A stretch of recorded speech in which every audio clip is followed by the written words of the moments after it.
Good day, ladies and gentlemen. Welcome to Wildlife Conservation and Zoonotic Diseases, Halting Species Loss and Tackling Public Health in the ASEAN. I am Earl Paulo Diaz, Head of Communication and Public Affairs of the ASEAN Center for Biodiversity. To ensure the best possible experience for everyone, whether attending the event through Zoom or watching through Facebook Live, please take note of the following reminders. For those joining us through Zoom, kindly refer to the chat box found at the bottom of your screen for announcements and information from the organizer of today's event. Beside it is the Q&A box where you can type in your questions for speakers, which we will read out during the Q&A section of our event. Please be advised that the chat box will be disabled towards the middle of the program, but will be enabled again after the Q&A, towards the end of the event. It will also be open after the closing remarks for those in the Zoom meeting who wish to stay on and interact with each other, the panelists, or the organizers. While the chat box is still active, feel free to post your name, designation, and the organization that you are representing. However, the Q&A box will always be open, so type in your questions there and include your name and organization, as well as to whom you are addressing the question to. During the Q&A section of our event, we will try to address as many questions as the time will allow, so that we'll be able to read most, if not all, of the questions during this live event. We request everyone to keep their questions within the topic in focus. Also, I would like to remind everyone that this event is being recorded for documentation purposes, and additionally, we'll be taking screenshots of the virtual event, which will be used for press releases. For those watching through Facebook Live, please refer to the comment section for any announcement from our organizers. We encourage you to send in your messages and questions for the speakers or to the organizers using the comment section. Kindly include your name, designation, and the organization that you're representing, along with your comment. For your questions, please remember to specify the speaker you are addressing the question to. Thank you. It is my pleasure to introduce our esteemed moderator for today's event, who is the coordinator of the ASEAN Studies Center of the Institute of Southeast Asian Studies, or ICES, Yusof Ishak Institute, Singapore. Her areas of research interest include climate governance in ASEAN, climate attitudes in Southeast Asia, and understanding the rule of law in ASEAN. Please welcome Ms. Sharon Sia. Thank you all for your kind introduction, and good morning to all our distinguished guests. Selamat pagi, sawadee ka, and it's my pleasure to welcome you. My name is Sharon. It's an honor to be asked to come and moderate the session. This event is organized by the ASEAN Center for Biodiversity, or ACB in short, in collaboration with Vietnam's Ministry of Natural Resources and Environment, the ASEAN Secretariat, the World Organization for Animal Health, or OIE, and the Wildlife Conservation Society, or WCS. On behalf of the organizers, I thank each and everyone spending time with us today, despite some of us still being under lockdown due to the global COVID-19 pandemic. But on a positive note, this pandemic, which has brought about these drastic changes that we are experiencing in this last year, I would say, has brought together outstanding organizations to discuss key issues relating to the linkages between animal and human health and planetary health. And today, our speakers will share with us their perspectives on the urgent need to take action to prevent another serious pandemic. More importantly, we will learn more about the efforts of ASEAN, its member states, and the organizations working in the region on managing risks at the human, animal, and ecosystems level. My role for today is to help you in making sense of the different institutions that are in place and to point out the connections and interlinkages between the different issues. And hopefully at the end of the webinar, we will come up with some positive recommendations to move forward. Ladies and gentlemen, it is my honor to invite the Deputy Secretary General of the ASEAN Sociocultural Community, His Excellency Mr. Kong Fok, to deliver the opening remarks. Thank you very much, Sharon. Dr. Nguyen Van Thai, Director General, Vietnam Environment Administrations, Dr. Teresa Mundita Lim, Executive Director of the ASEAN Center for Biodiversities, Dr. Ronello Abila, World Organization for Animal Health, OIE, Dr. Madhu Rauth, Wildlife Conservation Society, distinguished speaker, ladies and gentlemen, a very good morning. It is with great pleasure that I join you today at this webinar on wildlife conservations and zoonotic diseases, halting species loss and tackling public health in ASEAN. My sincere appreciation goes to the Ministry of Natural Resources and Environment of Vietnam, the ACB, the WCS, and the OIE for this great initiative and the excellent arrangement for the convening of the webinar. I wish to extend my gratitude to the representative from various ASEAN sectoral bodies as well as experts from relevant organizations for taking the time to participate in this webinar. Allow me to also express my deepest sympathies to people and communities who have been affected by a string of devastating typhoon, floods, landslide in the Philippines and the Mekong region. 75% of known emerging infectious diseases are zoonotic. This includes the COVID-19, SARS, Ebola, to name a few. All have had substantial impacts on human health, agricultural production, tourism, and economies. In this highly connected world, exploitation of natural landscapes and land use change increase emerging nature-related risks. Take a look at what's happening in our region at the moment. Forest and marine ecosystems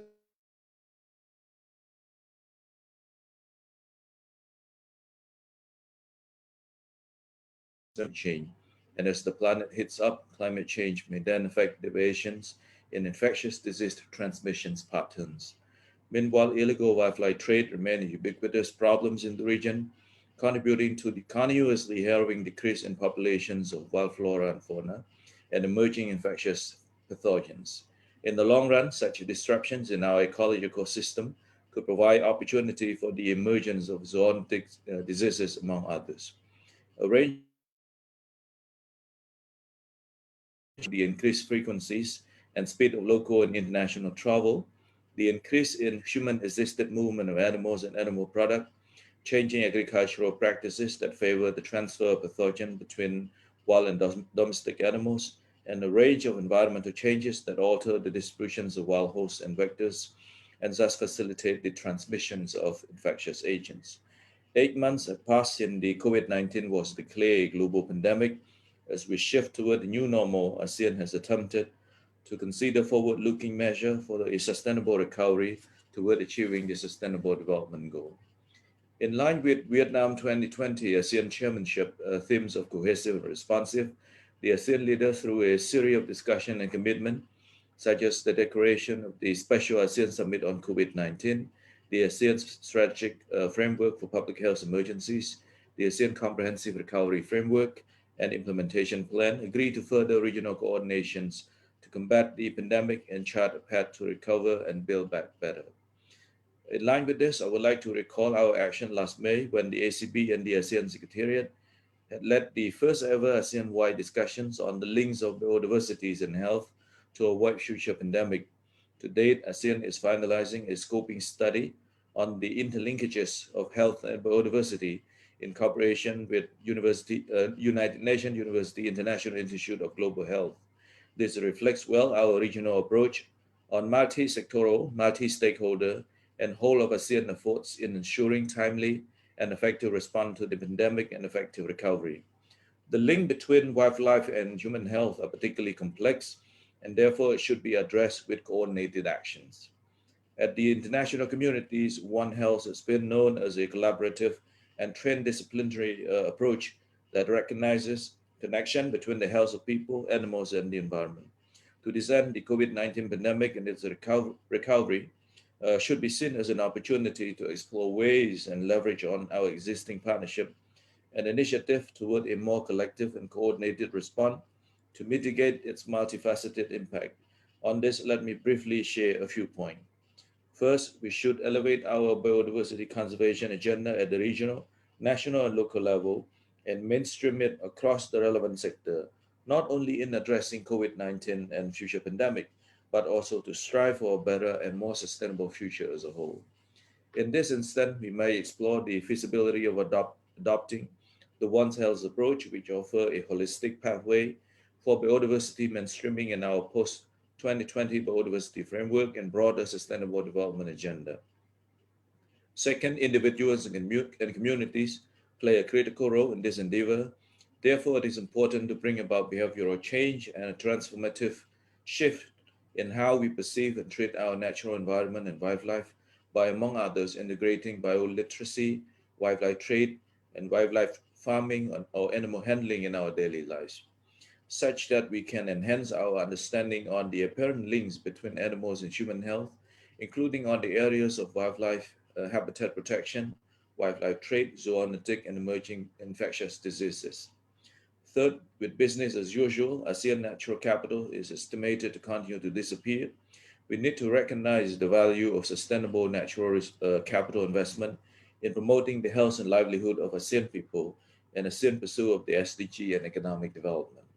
As we need to scale up investment in wildlife protection, biodiversity conservation, and public health, the private sector should be fully engaged to support the implementation of the related policies and act as a driver of innovation in this context. These are very much in line with the ASEAN Comprehensive Recovery Framework, which articulate ASEAN response and paths to recover and build back better from the pandemic towards a more sustainable and resilient future. It underscored the commitment to safeguard the region's natural resources and finding a balance between economic and social development and environmental sustainabilities. It also highlighted the need for ASEAN to prevent future pandemic by intensifying its effort to combat wildlife trafficking through sharing and exchanging of information and regional international cooperation for wildlife law enforcement. COVID-19 pandemic has been a wake-up call for the modern society. We need to live in harmony with the broader ecosystem as our life reservoir. We need to look after our environment and biodiversity, if not for anything, then for humanity long-term survival. ASEAN COVID-19 recovery must therefore look at strategies to mainstream sustainability consideration into all dimensions of our work, from environment to health to agriculture to disaster management and to financing. I hope today's webinar will instigate deeper discussions and identify points of entry, cooperation, and engagement among the different sectors and stakeholders.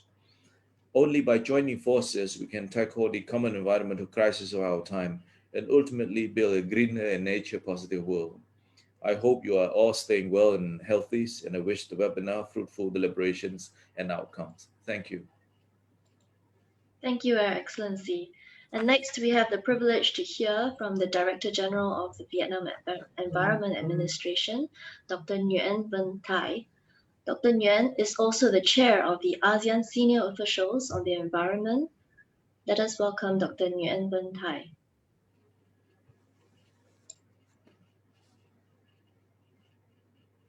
It is Mr. Kung Fort.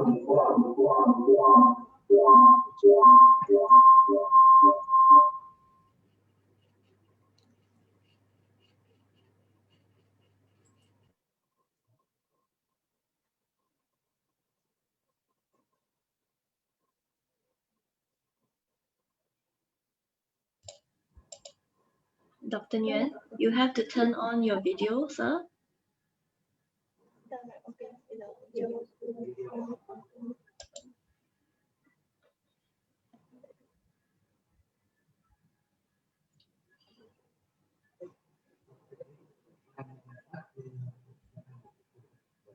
Yes, you're on.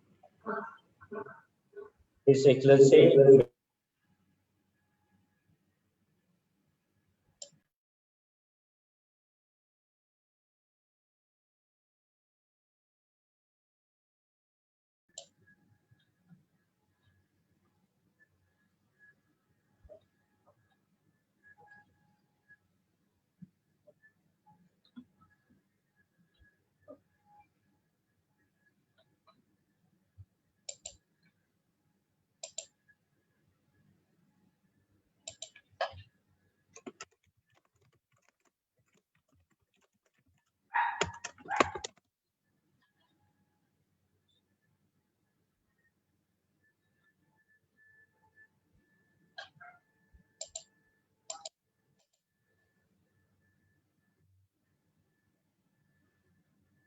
diseases, hunting species loss, and tackling public health in the ASEAN. We also would like to thank the ASEAN Center for Biodiversity, ACB, for inviting us to co-host this important webinar. Ladies and gentlemen, in the past 50 years, the world population had doubled, the global economy had nearly quadrupled, and global trade had increased tenfold, which driving the need for more and more energy and materials. Which change have made huge impact on biodiversity at all levels of ecosystem, species, and genetic resources. Specifically, 75% of ecosystem on the Earth's surface had changed. 60% of ocean is under cumulative impact that threaten the existence of species. 85% of the wetland areas is lost. Land degradation reduces the productivity of territorial ecosystem by 23%. In reverse, biodiversity also affects the economic, socio-economic, as well as the human health. In recent years, the number of zoonotic such as H5N1, HIV, Ebola, and more recently COVID-19 are causing deep and wide impact on human health and the world economy. Therefore, the protection of wildlife is not merely efforts of nature and biodiversity conservation, but also associated with public health. It is time for all people, countries, and regions to promote effective conservation measures and proactively prevent zoonotic. Vietnam government has been supporting and actively participating in conservation and international initiatives on biodiversity, such as CBD CITES. We also proactively develop and implement one-hand program focusing on preventing the spread of the zoonotic, proactively identifying pathogens in animal hosts before they emerge, and enhancing capacity in early direction of the zoonotic agent before outbreak. In the case of the COVID-19 pandemic, the Vietnam government had been making big efforts and effectively implementing measures for effectively control COVID-19 threats in Vietnam. Ladies and gentlemen, conserving biodiversity, preventing the extinction of wild species, as well as preventing spread of zoonotic diseases, require effort from not just one country, yet requires the cooperation of all countries in the region as well as around the world. Vietnam is ready to cooperate with ACB, other countries in the region, and partner in this field. The webinar today is a great opportunity for us to discuss and recognize threats from the trade of endangered species to public health. I believe it is also a good opportunity to share information, experiences, and identify the subject for regional cooperation. On behalf of Vietnam Environment Administration, Ministry of National Resources and Environment, once again, I would like to thank ACB for initiative and cooperation in the region. Finally, I wish everyone success and good health and happiness to all of you. Thank you very much. Thank you, Your Excellency. And if you've just joined us, welcome again to the Wildlife Conservation and Zoonotic Diseases, Halting Species Loss, and Tackling Public Health in ASEAN. My name is Sharon Sia. I am the coordinator of the ASEAN Studies Center at the ICS Yusof Ishak Institute, Singapore.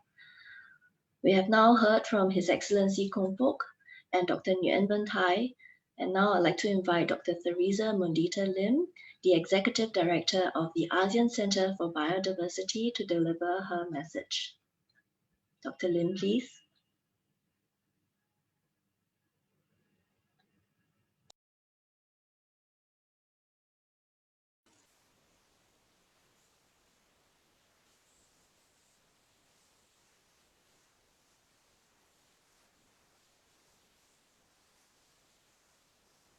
Thank you very much, Sharon. His Excellency Nguyen Van Thai, Chairperson of the ASEAN Vietnam and Director General Vietnam Environment Administration, Ministry of Natural Resources and Environment, Vietnam. Thank you very much for your guidance and strong support to some of the initiatives of the ASEAN Center for Biodiversity. And of course, for success. Thank you, Vietnam, for successful hosting of the ASEAN Summit, despite the challenges that we are experiencing, the global challenges that we're experiencing at the moment. His Excellency Kong Fook, Deputy Secretary General of ASEAN for ASEAN Sociocultural Community. I couldn't agree with you more in your statements on the importance of taking into account biodiversity in sustainable development planning, not only in this pandemic, but in sustainable development concerns as well. And of course, thank you very much for your support. Members and representatives of the AWGNCD, Department of Environment and Natural Resources Philippines, AWG, CITES, and WE, Ministry of Energy and Natural Resources of Malaysia, SOMHD, Department of Health, Philippines, our partners as well in this webinar, Dr. Ronelo Avila of the OIE, and Dr. Madurao of the WCS, distinguished speakers, and to our online viewers over at Facebook, good morning to each and every one of you. We are happy that you can join us today in this webinar. We expect a lively and informative online forum today, and I hope that you can join in the discussion through your own online comments. 8 months since the World Health Organization declared the outbreak of COVID-19, a global pandemic, most of the world, including the ASEAN region, have experienced its devastating impacts. As of 15th of November, the World Health Organization reports almost 4 million new cases and 60,000 new deaths recorded, driving the cumulative total to 53.7 million confirmed cases and 1.3 million deaths. The ASEAN, of course, as a previous keynotes mentioned, was not spared. The ASEAN Biodiaspora Virtual Center reported that there are more than 1 million confirmed cases of COVID-19 in the region, with a total of more than 25,000 deaths as of November 16. So much work is being done by the health sector as part of the efforts to address the COVID-19 pandemic. While the news about the successful development of vaccines are highly encouraging, we anticipate that the road to recovery from COVID-19 remains to be uphill, with most of the pressures on current public health systems. With this webinar, we hope to broaden the discussion on the links among wildlife and their natural habitats, domestic animals and human activities, and dependence on biodiversity and healthy ecosystems. DSG Kong Fook earlier mentioned about the first webinar that we have conducted together with the ASEAN Secretariat. And this, of course, is somehow a follow-through of this ongoing conversation that we are doing in the ASEAN. And indeed, as was mentioned in his speech earlier, there has been a significant progress that has been going on in the ASEAN on how to address the pandemic in the region. So hopefully this webinar series on COVID-19 and its link to biodiversity and the environment would help eventually enrich the discussions uh, to, uh, of course, to guide all the nations and the region on how to eventually implement our recovery plan for the ASEAN. So uh, as mentioned, since May, we have been holding these webinars. While the wildlife species such as bats and pangolins have been identified as natural reservoir for viruses, there needs to be an intermediate host for the virus to be transmitted to humans. There is usually an intermediate host, um, like livestock or poultry. Um, Viruses typically do not jump from wildlife immediately to humans, but we have the domestic animals as intermediate hosts. But with increased human-wildlife interactions, some zoonotic diseases indicate direct transmission from wild animals directly to humans. Civet cats, for example, have been identified as an intermediate host of COVID-19 from bats through pangolins or civet cats. The latest IPBES report on pandemics emphasized that while pandemics originate from animal reservoir, their emergence is largely driven by human activities. In particular, the increasing anthropogenic changes, including land use change, agricultural and expansion and intensification, wildlife trade and consumption, and other drivers, including climate change, substantially increasing the risk of pandemic occurrence. As wildlife species are displaced from their natural ecosystems, the instances of interaction with humans in settlements increase. When this happens, natural host pathogen dynamics are disrupted, increasing opportunities for direct contact between wildlife species and humans.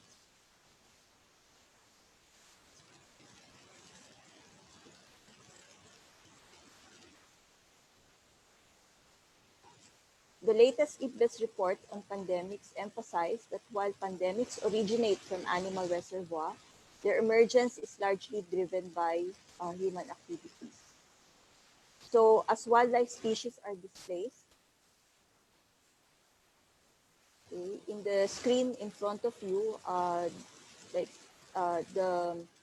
for example, the bats were disturbed from their natural habitats and eventually moved closer to human habitation. According to UNEP and the International Livestock Research Institute, or the ILRI, the following are anthropogenic drivers. Next slide, please. Anthropogenic drivers of zoonotic diseases. Many of these drivers are now occurring in the same places, amplifying their impacts. Okay. So some of these drivers include, according to the report, increasing demand for animal protein. In Southeast Asia, since 1960s, share the region's daily food supply of proteins from animal products doubled to 21%. The increasing demand for animal source food stimulates the intensification and industrialization of animal production, which then results in the proliferation of genetically similar animals. The next driver that was identified is the unsustainable agricultural intensification and monoculture approach to livestock. Grazing narrows down genetic diversity, weakens disease resistance, and make the population more vulnerable to viral infection. An example of which is the factory farming of pigs that was said to have promoted transmission of swine flu due to close confines of the animals. The other drivers include increased use and exploitation of wildlife, which I already mentioned earlier. In the ASEAN region, according to the ASEAN Biodiversity Outlook, illegal wildlife trade has become a lucrative business fetching an estimate of 20 billion US dollars annually. The use and trade of wildlife and dead animals, poaching can lead to increased close contact between animals and people throughout the supply chain, thus amplifying the risk of zoonotic disease emerging. Another driver is the unsustainable utilization of our natural resources accelerated by urbanization, land use change, and extractive industries. An example provided by IPBES is how irrigation systems may incite the spread of vector-borne zoonosis and diseases. Human settlements in previously undisturbed land areas will constrain migratory movements of both wild and domestic animals. Travel and transportation can also be a driver. The incubation period of diseases has apparently become shorter, thus increasing the risk of infection. Handling, transport, and trade of both legal and illegal wildlife increase the risk of emergence and spread of zoonotic diseases. Changes in food supply chains was also mentioned. The longer food supply chains not only contribute to carbon footprints, but also increase opportunities for wider disease transmission. And of course, climate change. It is not a coincidence that more diseases have been spreading as the global temperature rises, as zoonotic diseases thrive and survive in warmer and wetter climates. Changing environmental conditions may affect the population of host animals, causing ecological imbalance and enabling virus transmission. So these drivers, if we are able to manage them and take into account biodiversity when we in addressing these drivers, then it will help in addressing the disease transmission of zoonosis. Clearly, these human-driven activities lead to the loss of biodiversity, and the decline of species can as we mentioned earlier, can trigger spillover of viruses that have long been dormant or inactive, leading to transmission to both domestic animals and humans. So let me reiterate that the COVID-19 may not be the last pandemic. IPBES has already referred to this period. IPBES is the International Intergovernmental Panel for Biodiversity and Ecosystem Services.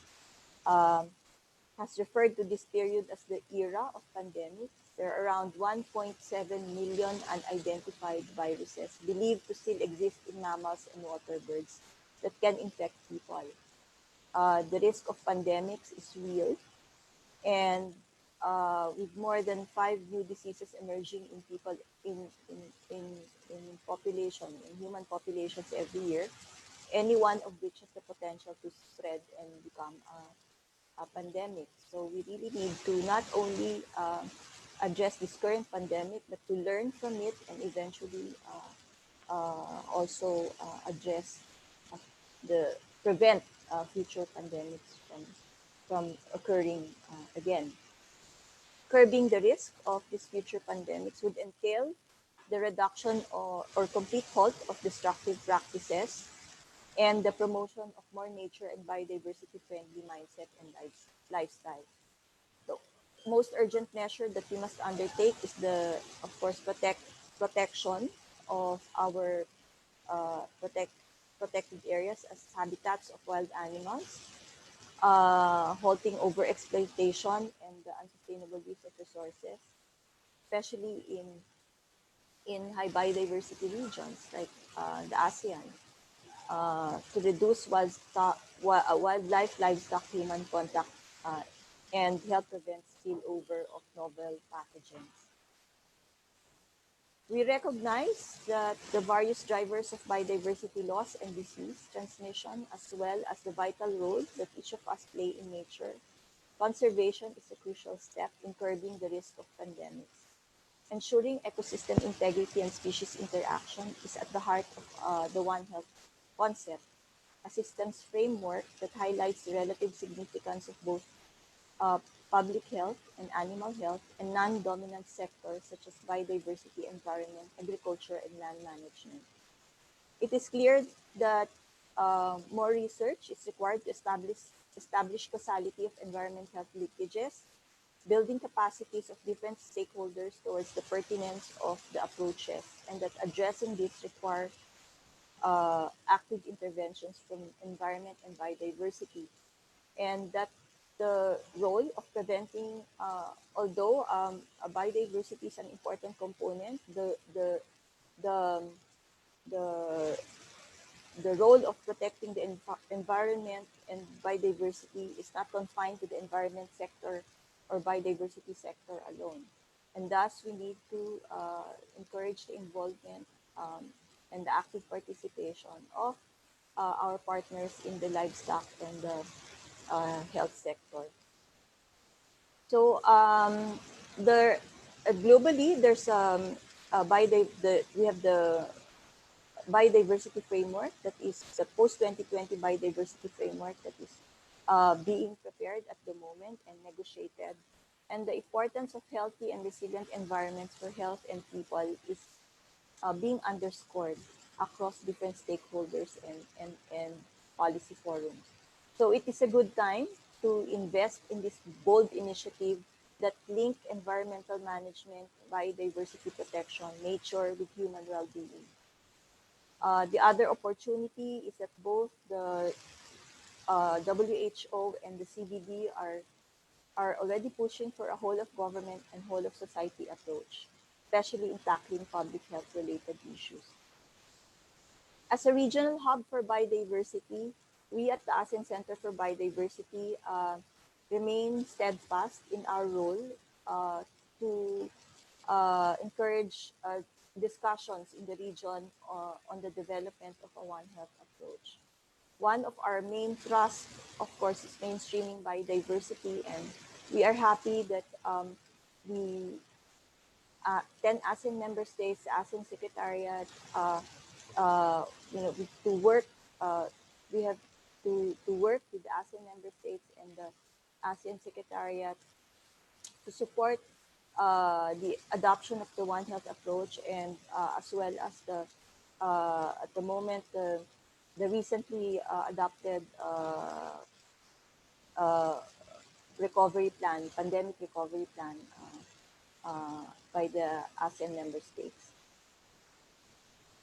Our programs on supporting protected areas in the region is evident in our work as the Secretariat of the ASEAN Heritage Park program, contributing to ensuring public health and well-being. AHPs are protected areas that serve as habitats and of wildlife species, and by conserving these ecosystems, we can keep viruses and diseases at bay. Okay. Of course, as I mentioned, we recognize the tireless efforts of the ASEAN in addressing the pandemic, given the stakes are high for the region with an abundant biological diversity and citizens benefiting from these resources. So in the wake of COVID-19, the ASEAN Health Sector Cooperation deployed and operationalized and established existing health mechanisms for technical exchanges, information sharing, and updates on policy-related measures. And the ACB, of course, is ready to support whatever is needed to be able to operationalize some of these systems, especially linking it to biodiversity and environment. Employing an all hazards approach through the whole of health system and whole of government approach, the ASEAN health sector addressed the COVID-19 threat in the whole spectrum of preparedness, detection, mitigation, and response measures through the various health platforms. All ASEAN member states, through the ASEAN senior officials meeting on health development +3, reaffirmed their commitment to further enhance coordination and cooperation to control the spread of COVID-19. The AMS have been actively addressing the situation within their national legislations and response mechanisms, mainly in the public health domain. So in the recent declaration of the Special Summit Coronavirus Diseases, the heads of states of government of ASEAN called for strengthening of public health cooperation measures to contain the pandemic. Okay. And then in the 36th ASEAN Summit on 26th of June, the ASEAN underscored the importance of strengthening its capacity to address regional mechanisms. The chairman, in his statement, enjoined cross-pillar and cross-sectoral collaboration within the ASEAN.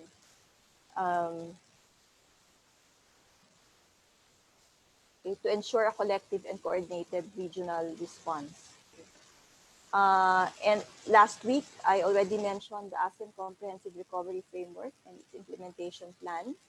And this was also mentioned by His Excellency Kong Fok. So we are ready to also provide support to the implementation of this plan. But however, in overcoming immediate and long-term impacts of COVID-19, we require the robust cooperation among the member states and across pillars and sectors. That is why we are here today to bring together the sectors of biodiversity conservation, wildlife trade, enforcement, forestry, agriculture, and animal health to meet the challenge. We are grateful for the support and collaboration of the ASEAN Secretariat, Government of Vietnam, the World Organization for Animal Health, and the Wildlife Conservation Society as we mount this significant activity. There's a lot of relevant information and there are already publications at the global level. We hope that we will be able to disaggregate information and also tap experts within the ASEAN so that we can have an ASEAN-focused scientific research that will be relevant eventually to the implementation of the regional plans for addressing the current pandemic as well as the future, to prevent future ones. Through this discussion led by our esteemed panel of experts, we hope to stimulate this continued conversation on the application of the One Health approach within the ASEAN and through cross-sectoral efforts. Finally, our public viewers hopefully may gain insight on issues such as wildlife trafficking and other efforts to manage risks of human and animal health ecosystem interface. So in parting, let me share with you this editorial cartoon that illustrates various disasters that the world is now facing. Right now, we are only bracing ourselves for a fraction of the health and ecological threats, focusing on biodiversity. Now, we need to move to focus on biodiversity so that it can be included as a vital priority in addressing these common challenges that we are facing now. So thank you very much and keep safe. Thank you for your patience. Back to you, Sharon. Thank you, Dr. Lim. In the interest of time, I will now quickly move on to the three representatives of the ASEAN sectoral bodies.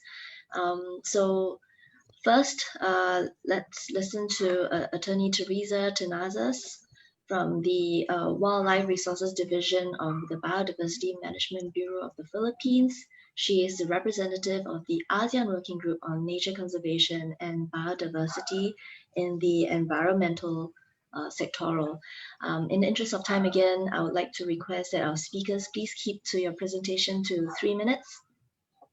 Thank you. Over to you, Attorney Teresa.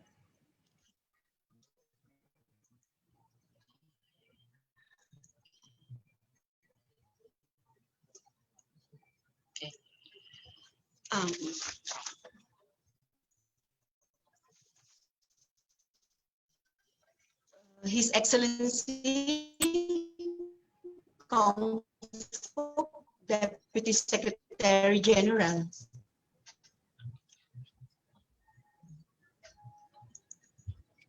Do you hear me? You were breaking up a little. Can you hear me? Now we can hear you, but earlier we couldn't hear you. Can you hear? All right. His Excellency. All right.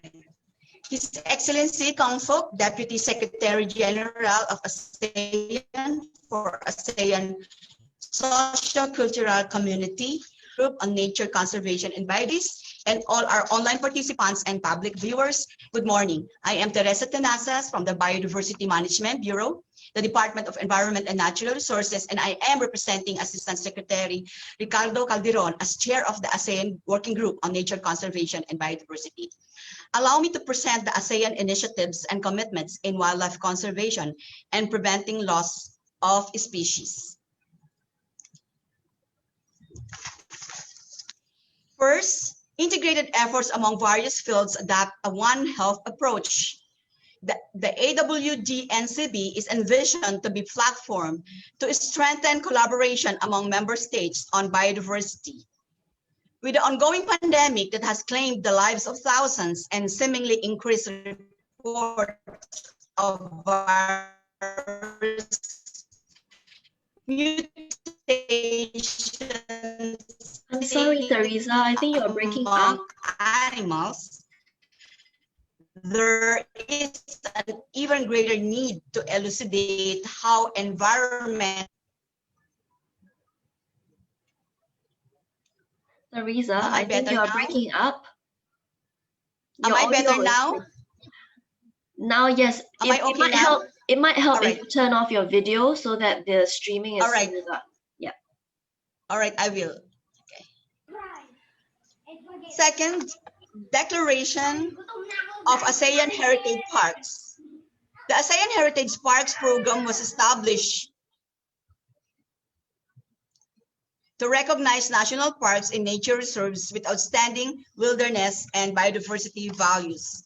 This program supports the protection of the remaining important ecosystems in the ASEAN, which are also valuable as habitats and refuge areas for wildlife. Third, the ASEAN commits to promote and enhance communication, education, and public awareness program, most especially among communities whose livelihoods are dependent on the goods and services provided by wildlife. Providing the right information to the public can immensely lessen the risk of zoonotic diseases transmission through illegal wildlife trade, interaction, and direct consumption. Recognizing the importance of wildlife in the ecosystem while at the same time realizing the demands that trigger illegal wildlife trade and regulating domestic trade can prevent species overexploitation and ensure sustainable population. Somewhat related to the previous slide, the fourth commitment is to mainstream biodiversity.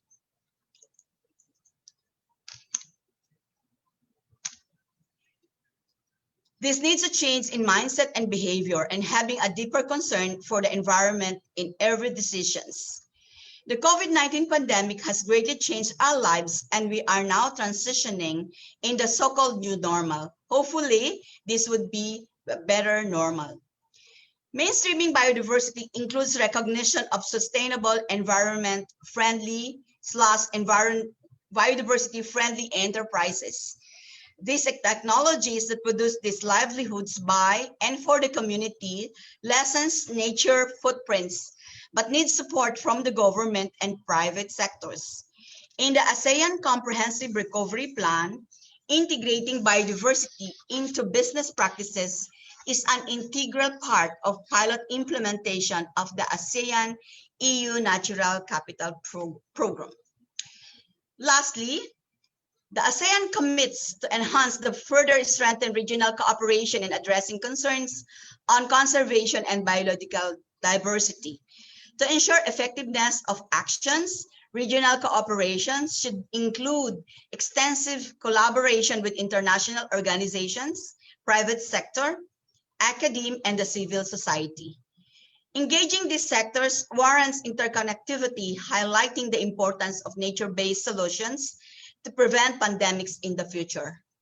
Included in the list of priority actions are regional and global wildlife trade policies, intensify efforts to combat corruption and money laundering activities related to illegal wildlife trade, continued knowledge sharing and capacity building, cross-border coordination, and establishment of an enforcement network to combat illegal wildlife trade.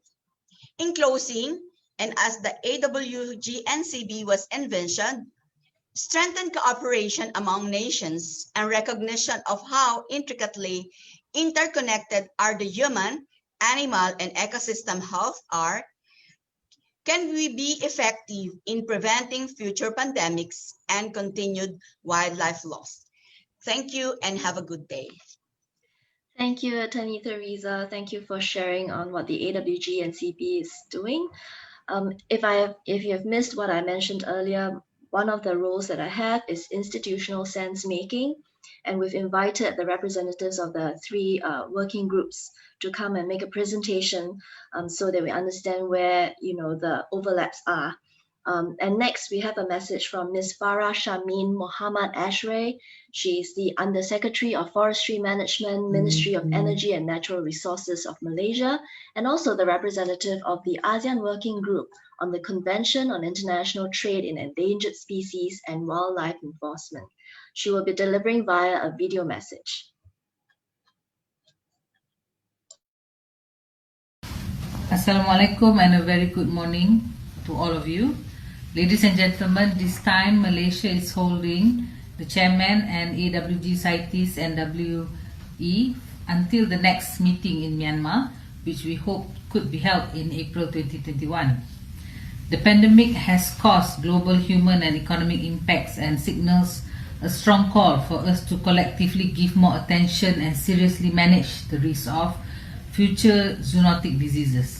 It remains unclear, for example, how measures taken to manage the COVID-19 health, social, economic impacts have affected international trade in CITES-listed species or the livelihood of communities highly depending on wildlife, or how illegal activities may evolve.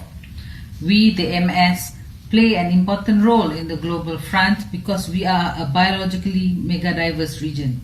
Thus, we in ASEAN are probably more susceptible to the risk of zoonotic diseases.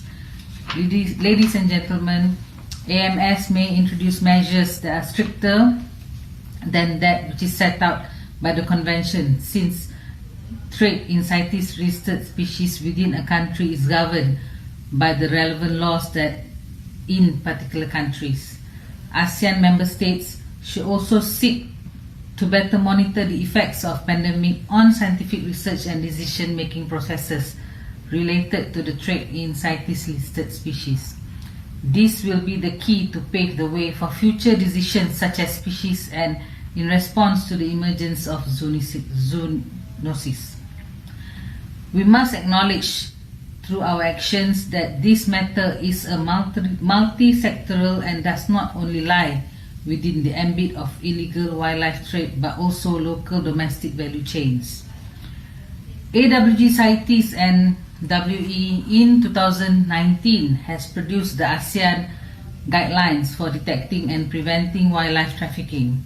One of the key activities in the guideline is to promote awareness on the risk of zoonotic diseases being spread through illegal wildlife trade. Curbing illegal wildlife trade remain a big challenge in ASEAN, as a region in particular remain as the main hub in the illegal wildlife trade route, be it as a source country, transit point or consumer. Therefore, we need to scale up our efforts and implement strong measures regarding wildlife trade regulation at domestic level. These activities and measures will impact on and contribute to addressing transnational wildlife crime more effectively. Thank you very much. Thank you. And the next speaker we will be hearing from is the chair of the ASEAN Health Cluster 2 on responding to all hazards and emerging threats from the ASEAN Senior Officials Meeting on Health Development, SOMHD, Dr. Aleli Sudiakal, who is Director of the Disease Prevention and Control Bureau of the Department of Health in the Philippines. Dr. Sudiakal, please. His Excellency ASEAN Deputy Secretary General Kung Fook, ladies and gentlemen, good morning. I express my appreciation to the ASEAN Center for Biodiversity and its partners for organizing this webinar. On behalf of SOMHD Chair Indonesia, the Philippines as Chair of ASEAN Health Cluster 2 on responding to all hazards and emerging threats, will deliver a message from the ASEAN health sector.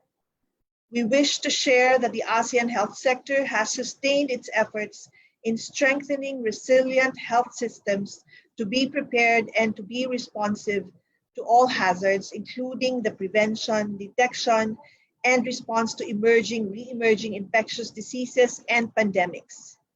These efforts enable the ASEAN health sector to quickly launch and sustain our response to the COVID-19 pandemic. We have ongoing collaborative efforts with relevant ASEAN sectors, which demonstrates the implementation of critical, coordinated, holistic, and multi-sectoral approaches and mechanisms in addressing public health threats. Building on the previous gains from the ASEAN Strategic Framework on Health Development for 2011 to 2015, and one of its programs focused on emerging infectious diseases, the ASEAN health sector resolved to further sustain its efforts in strengthening resilient health systems through the ASEAN Post-2015 Health Development Agenda for 2016 to 2020. The ASEAN health sector, in cooperation with development and dialogue partners, implemented initiatives that enhance disease surveillance, risk assessment through big data analytics, risk communication, laboratory capacity and networking, including biological safety and security, public health emergency preparedness and response coordination, among others. These initiatives resulted in the establishment of regional health mechanisms, such as the ASEAN Emergency Operations Center Network for Public Health Emergencies, the ASEAN Biodiaspora Virtual Center for Big Data Analytics and Visualization, the ASEAN Risk Assessment and Risk Communication Center, the ASEAN +3 Field Epidemiology Training Network, and regional networks of experts on laboratory, risk communication, and disaster health management, among others. The aforementioned mechanisms have enabled the ASEAN health sector to quickly respond to the COVID-19 pandemic until today. These mechanisms facilitated, among others, the exchange of situation updates, real-time critical information and operational referrals, as well as preparedness and response strategies, good practices and lessons, gaps and needs. The production of thrice weekly reports on risk assessment for international dissemination of COVID-19 in the ASEAN region, the enhancement of coordination and cooperation with development and dialogue partners, and implementation of initiatives to support ASEAN member states' national health response. The ASEAN health sector also significantly contributes to the whole of ASEAN community approach in responding to the COVID-19 pandemic. It has played important roles in the development of ASEAN-wide response, such as the COVID-19 ASEAN Response Fund, the Regional Reserve of Medical Supplies, the ASEAN Comprehensive Recovery Framework and Implementation Plan. It also took the lead in the development of the ASEAN Strategic Framework for Public Health Emergencies, which serves to guide regional cooperation among ASEAN member states in enhancing preparedness, response, and resilience to public health emergencies. These initiatives were adopted at the 37th ASEAN Leaders Summit last week.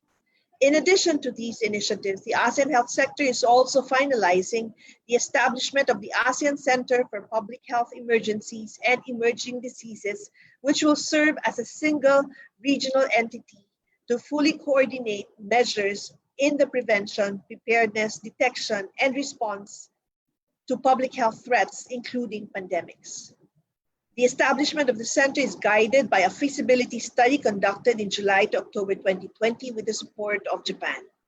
Finally, while we have outlined a good number of mechanisms for public health emergencies, the ASEAN Public Health Emergency Coordination System will endeavor to review ASEAN's collective response to COVID-19 and propose an overarching framework, mechanisms, and protocols that will galvanize a multi-sectoral, multi-stakeholder, and whole of ASEAN community approach to public health emergencies. In addressing public health threats and in strengthening regional health security, the ASEAN health sector fully understands the interrelationships and interdependencies of the work of human health with those of the other sectors, such as animal health, environment, trade, security, to name a few. As such, it has proactively cooperated with relevant ASEAN sectors and partners. It is working with the ASEAN animal health sector and their subsidiary bodies on zoonotic diseases, particularly on rabies elimination, guided by the ASEAN Rabies Elimination Strategy, on field epidemiology through joint consultations, capacity building, and on laboratory networking. The ASEAN health sector leads the work to combat antimicrobial resistance in ASEAN through the implementation of the ASEAN strategic framework in combating ASEAN microbial resistance through the One Health approach, 2019 to 2030, which brings together the agriculture, trade, and environment sectors. The ASEAN health sector is also currently implementing the ASEAN Leaders Declaration on Disaster Health Management, which articulates its commitment and contribution to the One ASEAN One Response Declaration on Disaster Management, and actively participates in the Joint Task Force on Humanitarian Assistance and Disaster Response involving other sectors such as disaster management, defense, social welfare, and development. It also has the ASEAN Health Cluster on Food Safety to enhance regional mechanism for food control system, including rapid response to food safety issues or crisis. These cooperation mechanisms illustrate the commitment of ASEAN sectors in working collectively in addressing critical threats affecting the peoples of ASEAN. It is envisaged that ongoing joint work will pave the way for more multi-sectoral interpillar action, including the finalization of a One Health approach mechanism in ASEAN. Finally, the ASEAN health sector will continue to put high priority in strengthening ASEAN's capacity for public health emergency preparedness and in preventing or mitigating the threats of emerging infectious diseases, including pandemics. The ASEAN health sector looks forward to closely working with relevant sectors. Thank you very much. Thank you, Dr. Sudiakal. And now we've reached the core of our virtual event. May I now invite all our speakers to please turn on your videos for the introduction. I will move very quickly to introduce all 5 speakers before they go into their presentations. So first we have Dr. Ronnie Domingo. He is the Director of the Bureau of Animal Industry in the Department of Agriculture of the Philippines. And the next speaker, we have the One Health Program National Coordinator for Vietnam, and also the Senior Officer of the International Cooperation Department from the Ministry of Agriculture and Rural Development of Vietnam. She is Ms. Vu Thi Phuong.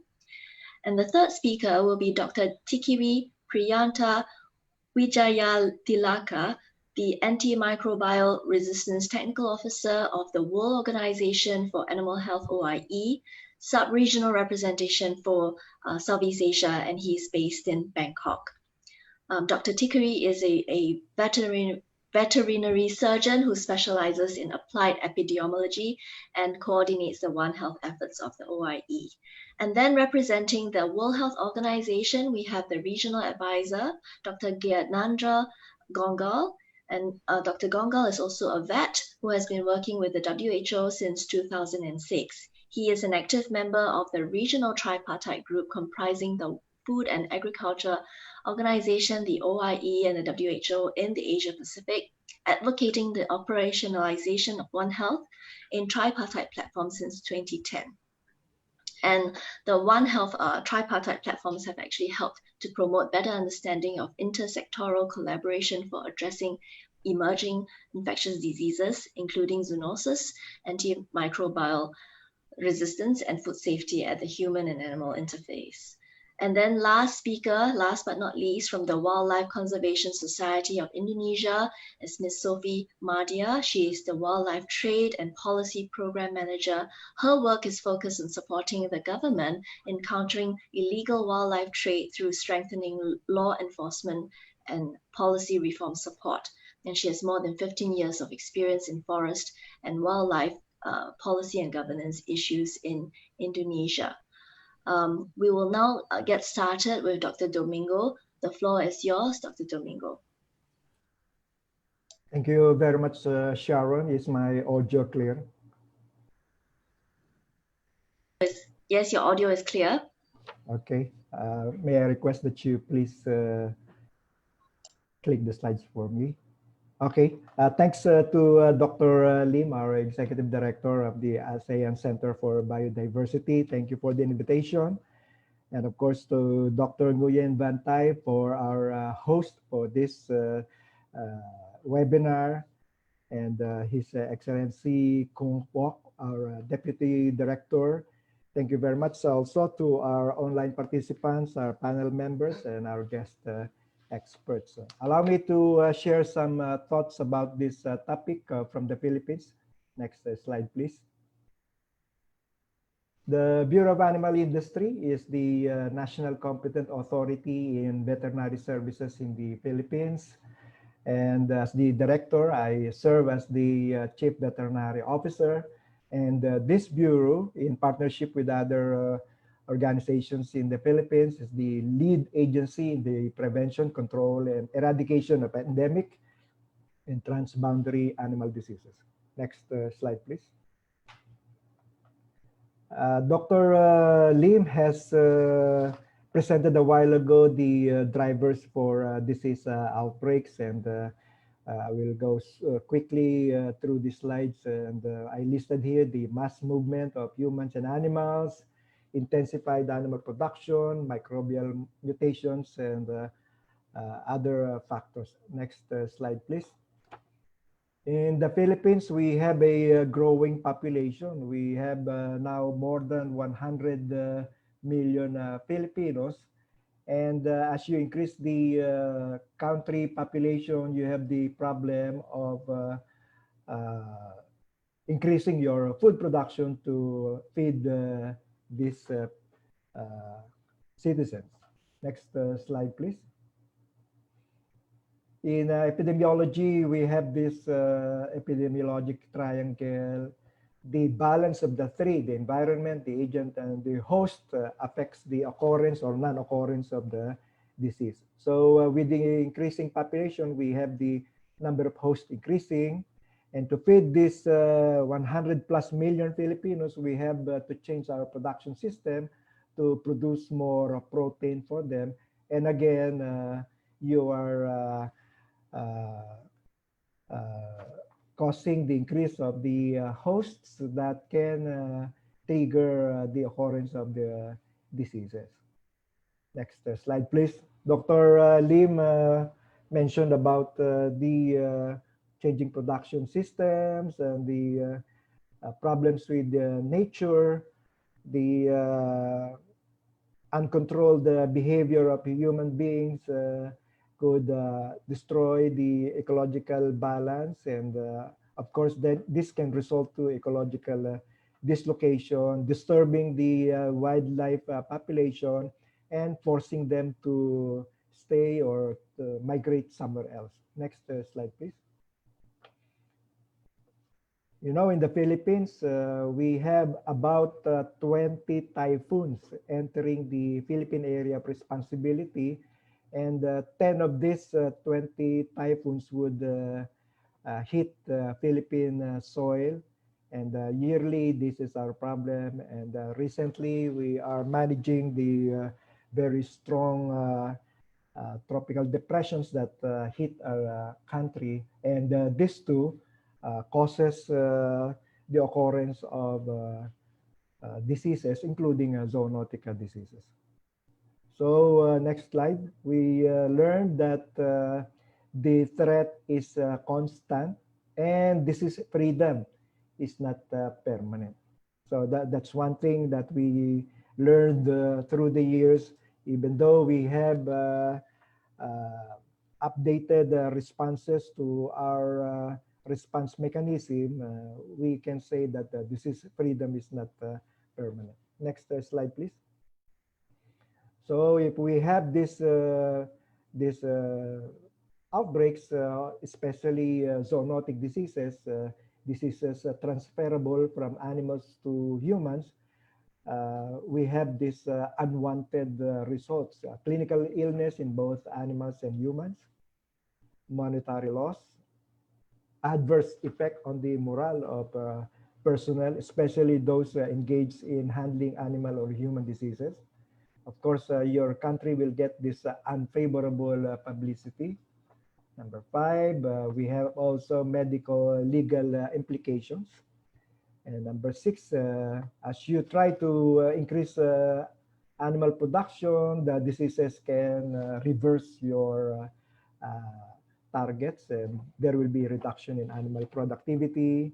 Number 7, negative effect on human nutrition, because as we experience now, we have thinning of the pork supply in the global market, and of course, less protein for our human consumers. Number 8, these diseases are deterrent to socioeconomic development.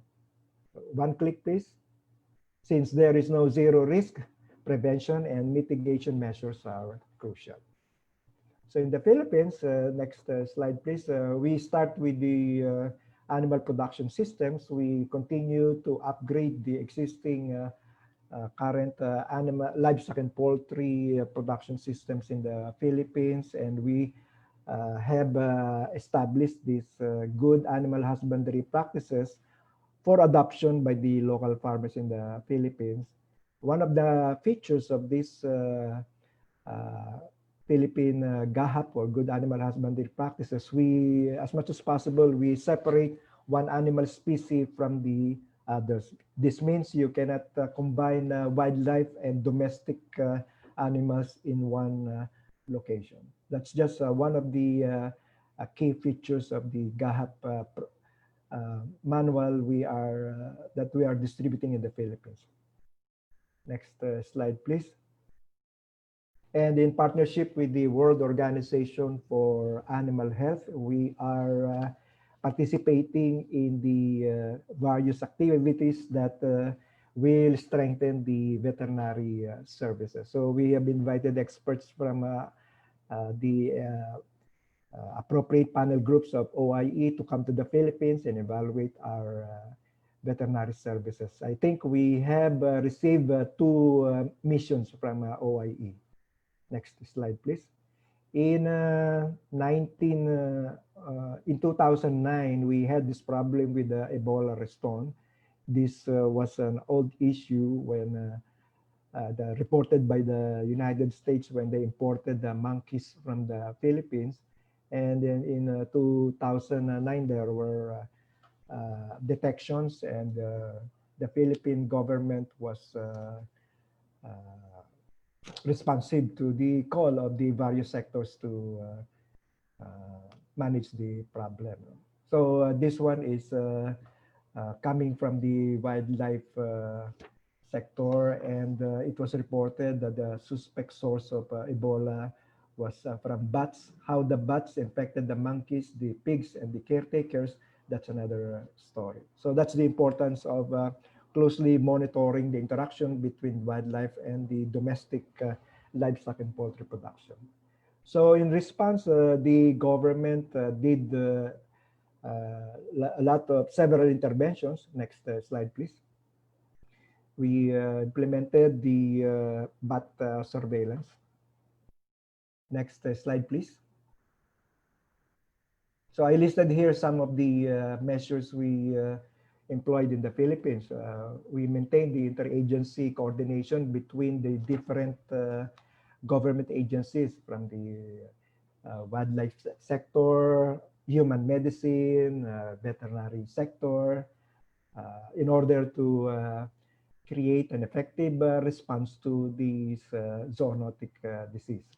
We implemented massive information, education, and communication campaign, and we partnered with the Biodiversity Management Bureau to do surveillance, particularly involving the bat population in the Philippines.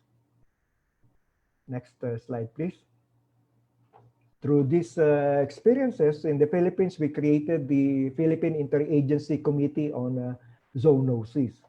And from the right side of the slide, you will see the main players in this committee: the Department of Health, the Department of Environment and Natural Resources, and of course, our Department of Agriculture. This committee works on several zoonotic diseases, and this simply highlights the importance of the One Health approach. Lately, one click please.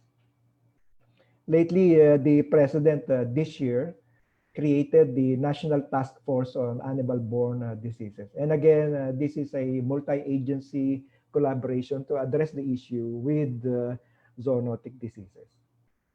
From the Department of Agriculture, next slide please, we have the National Advisory Committee on Animal Disease Emergency and Control. The members of this committee comes from the different stakeholders, local stakeholders in the Philippines, particularly from the livestock and poultry industries.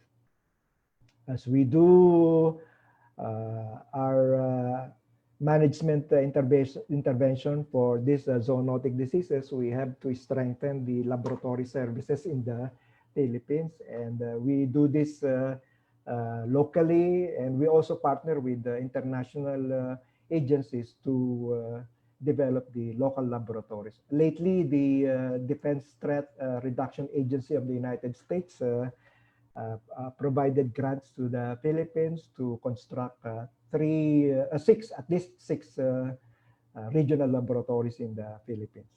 Next slide, please. In 2017, we had the first outbreak of highly pathogenic avian influenza in the Philippines, and this year we detected another recurrence. Thankfully, before these outbreaks, we had prepared the response mechanism, the contingency measures that we had to implement when we have the outbreak. You know, this program was developed in partnership also with the other agencies. Next slide, please.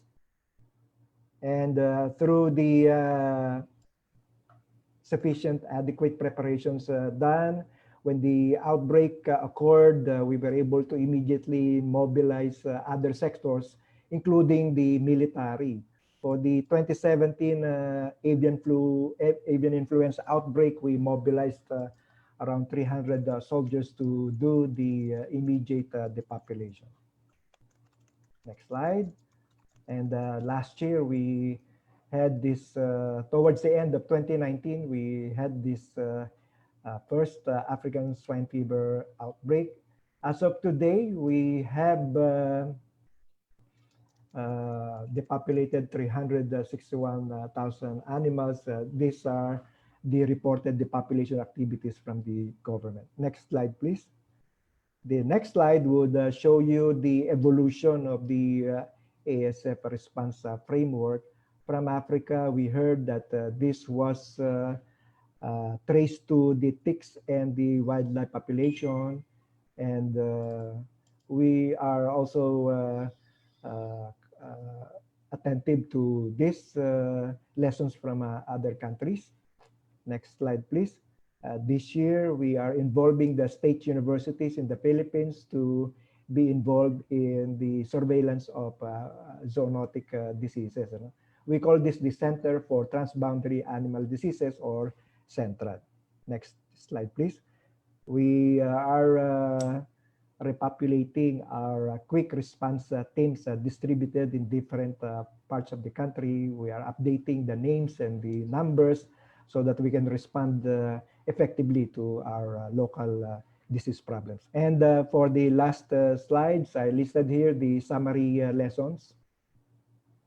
We have to prioritize the important zoonotic or economically important diseases, especially for developing countries with limited resources. We have to adopt digital tools for our disease control measures. And there is this principle of number 3, number 4, rapid detection, so that we can do rapid response. And again, One Health approach is very, very important. So that's it, ladies and gentlemen. Thank you very much. Thank you, Dr. Domingo. And next, I'd like to invite Ms. Wu to present on Vietnam's One Health approach.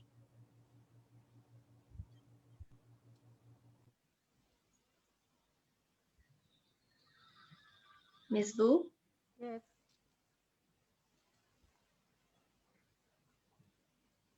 Hello? Yes, we can hear you. Okay. Good morning, ladies and gentlemen. Dear Mr. Chair, my name is from ICD Ministry of Agriculture and Rural Development. And today I would like to present on the Vietnam One Health effort for the phase 2016 and 2020. As you know that the One Health Partnership was established since 2015. And since then, after 5 years, we have made some great efforts. And within very limited time, we would like to present on the very brief on the outcome of the One Health Partnership implementation in Vietnam. And as you can see that the One Health Partnership was co-chaired by the 3 ministry, and the main function and responsibility is the Ministry of Agriculture and Rural Development. And we cooperate very tightly with the Ministry of Health, Ministry of Environment and Natural Resources. And for the goals from 2016 and 2020, we reduce the impact to the health and other impacts of the zoonotic disease and disease of animal origin. For the specific objectives, we strengthen the One Health capacity for the prevention and control of all zoonotic disease. And the second thing, we enhance preparedness for the human emergency of animal origin. And especially we apply One Health principle to limit the public health impact of the current priority zoonotic disease. Next slide, please. We have a seven focus area in which we set out some outcomes for the 7 focus area. The first one is capacity building. The second one is controlling disease in human being originated from the animals. And the third one is control animal originated pathogen which may cause pandemic, but not yet outbreak. And the fourth one is to control the endemic influenza virus with animal origins. The fifth one is the controlling the rabies. And the sixth focus area 6 is to control the antimicrobial resistance. And the last one is to control the other prioritized zoonodes. And for the One Health Partnership effort, after 5 years, we have a 7th output, or the 7 contribution. The first one is the contribution to the cooperation in completing the legal documents. As you know that since the One Health Partnership is established, we consult and submit to the government to enact the law of veterinary and the laws of prevention and control of infectious disease and border quarantines and other implementing direction and ordinance. Also, we participate in the joint assessment of key health capacity building according to the international health regulation, and then we can comply and finish the IHI implementation plans. The second output is we improve the capacity for the epidemic prevention and control. How we can do that? We can minimize the epidemic outbreak risks in a very systematic manner. For example, from the standalone subject SARS, we make it into a very large system of preventive measure via through improving the overall capacity in the different aspects, multi-sectoral coordination capacity. And the third output is we often we have a regular and periodic surveillance to be carried out for high risk and endemic disease, and also the avian influenza among poultry at farms, markets, and slaughterhouses. The fourth effort is good multi-sectoral coordination management. We think that it is very important for this phase and also for the coming phase for the 20 and 25. We developed very effective the national action plan on the antimicrobial resistance, and also the national action plan on the management and utilization of antibiotics in livestock production and aquaculture, especially for these periods and the coming periods also. Um, the fifth contribution is we have the active surveillance on the focal disease, and also we can control reduce the outbreaking disease and pandemics among farm wildlife and natural species. The fifth one is the international system, and also the information system and information sharing mechanism have been very strongly promoted. And the seventh is international cooperation strengthening, recalling the third coordination conference on the genetic disease action package in 2018. And also we participate in the very actively in the ASEAN and global health security agenda to fulfill the international commitment. And also especially we strengthen the cooperation with the WHO, US, CDC, and other key One Health partnership who give very strong supporting for Vietnam capacity for the COVID-19 pandemic. And within the seven working area, we have some outputs like in the screen. And at the present time, we are preparing for the One Health partnership for the new phase, 2020 to 2025, and then we did the very good consultation with different international development partners and also the domestic partner who shows their willingness and their willingness to join in the One Health partnership for the new phase. And the submission profile are on the desk of the Prime Minister for approval now. And luckily that we have the general objectives and the specific objectives very close with the objective of the ASEAN sectoral bodies. We also address the link between the animal and human health, especially the area of livestock production, wildlife habitat protection, wildlife threat, genetics, and emerging infectious disease. And we also focus on the wildlife trafficking under the Directive 29 of the Prime Minister, and manage the risks of the human-animal ecosystem interface by featuring the effort of different stakeholders, especially ASEAN and other regions. Then through the One Health partnership for the new phase, we Vietnam would like to recommend that for the ASEAN sector, for the ASEAN mechanism, we would like to have your support so that the One Health partnership can be implemented very good at the national level. And also we can input and cooperate it with the national and regional and international and also the global level. So that the One Health partnership approach can be used to the different sectors and different area, so that we can use up the sectoral coordination between different line ministry more at the national level and also at the international level. And that is my very brief on the effort of One Health partnership in Vietnam. And thank you for listening. Thank you. Thank you very much, Ms. Vu. Can I invite our next speaker, Dr. Tikibi Priyanta Wijaya Tilaka? I hope I got the name right. Yeah. Over to you, sir. Okay. Can you hear me? Yes, loud and Okay. clear. Yeah.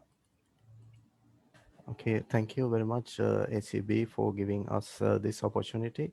Today, I would like to briefly explain you One Health approach, strengthening multi-sectoral collaboration and efforts in addressing COVID-19 by OIE.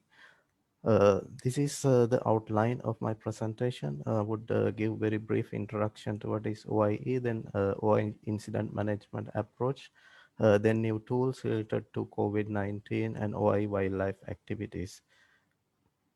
So OIE is the international intergovernmental agency started in 1924, and it was renamed as the World Organization for Animal Health in 2003, having headquarters in Paris and 5 regional representations and 7 sub-regional representations. Unlike FAO and WHO, we don't have country officers, but we are working through the OIE delegate, that is the CVO of the country, with 8 focal points in each country to support the CVO.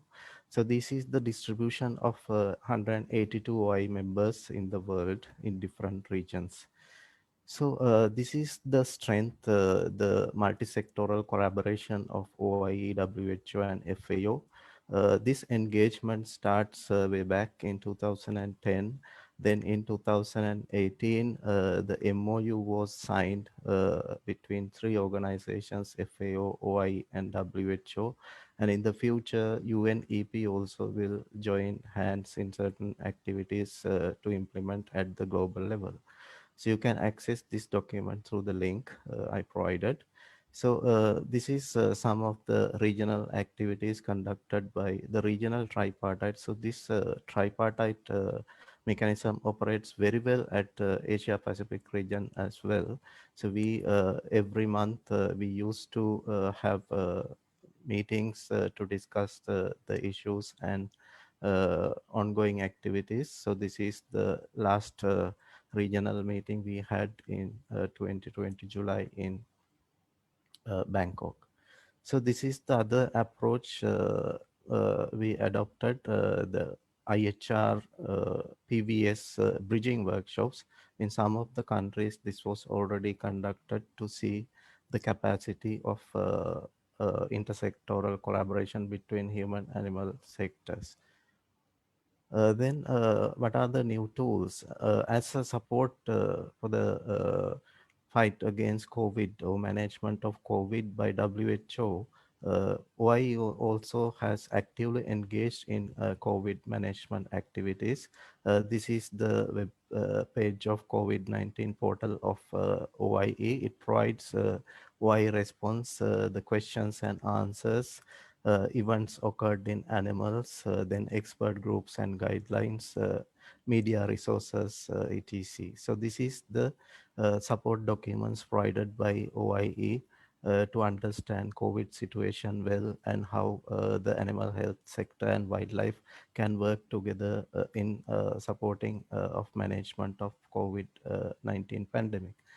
So in most of the countries, including some countries in the region, such as Indonesia, Bangladesh, and Bhutan, provide animal health laboratory support to public health sector in diagnosing COVID-19 samples. So that is we consider as a true intersectoral collaboration in managing the pandemic.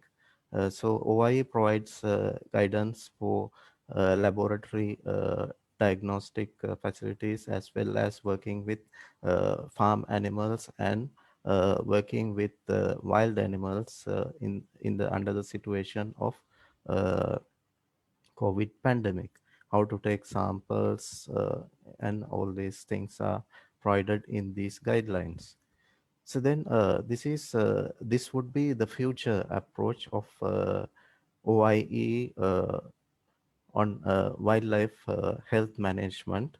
So because we have been discussing throughout the link between the diseases and biodiversity and conservation, because diseases can affect a number of diseases. It can lead to the reduction of species, and also can affect the conservation. So in that context, OIE has developed this wildlife health management framework, which will be introduced soon.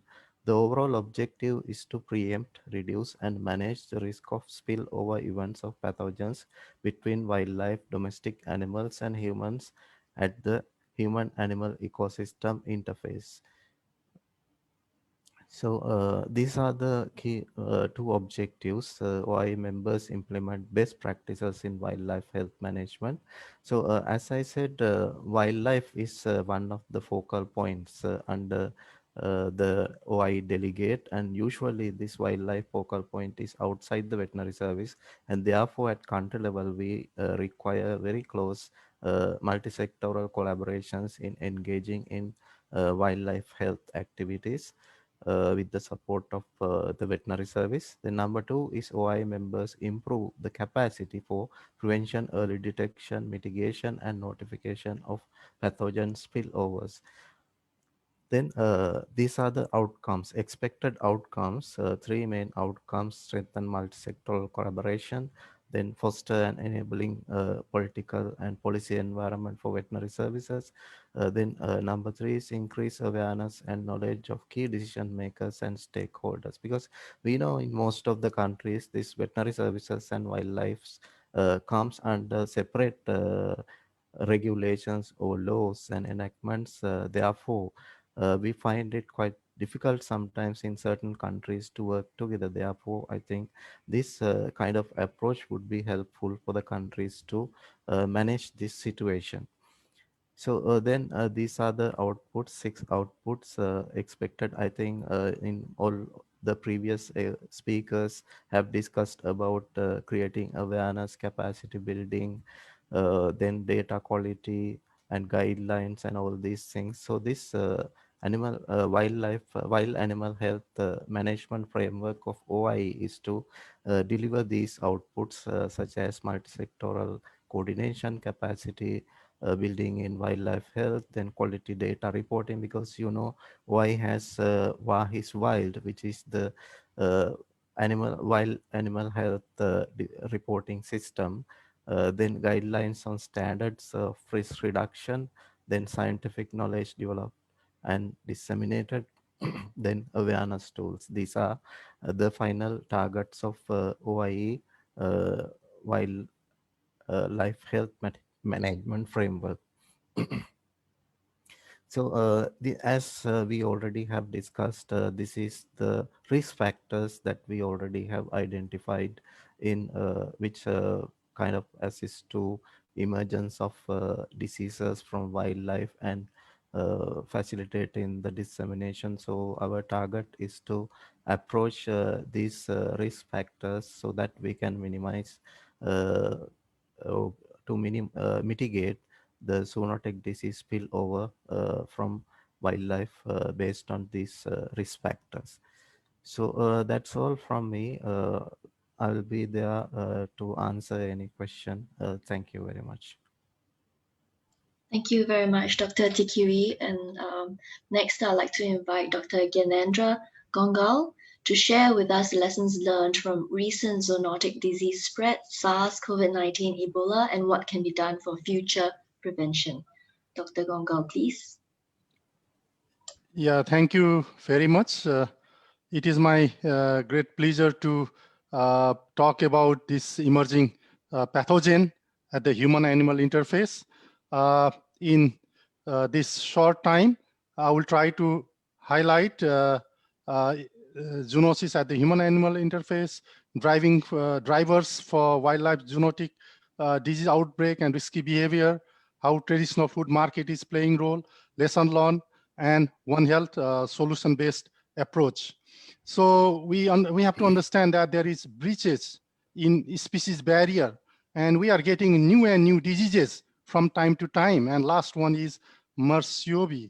And in this bar, we can see that wildlife of zoonosis of wildlife origin, it is increasing every year, and the trend is increasing rather than decreasing, and that is the alarming for all of us, and this is related to consumerism, as our previous speaker have mentioned.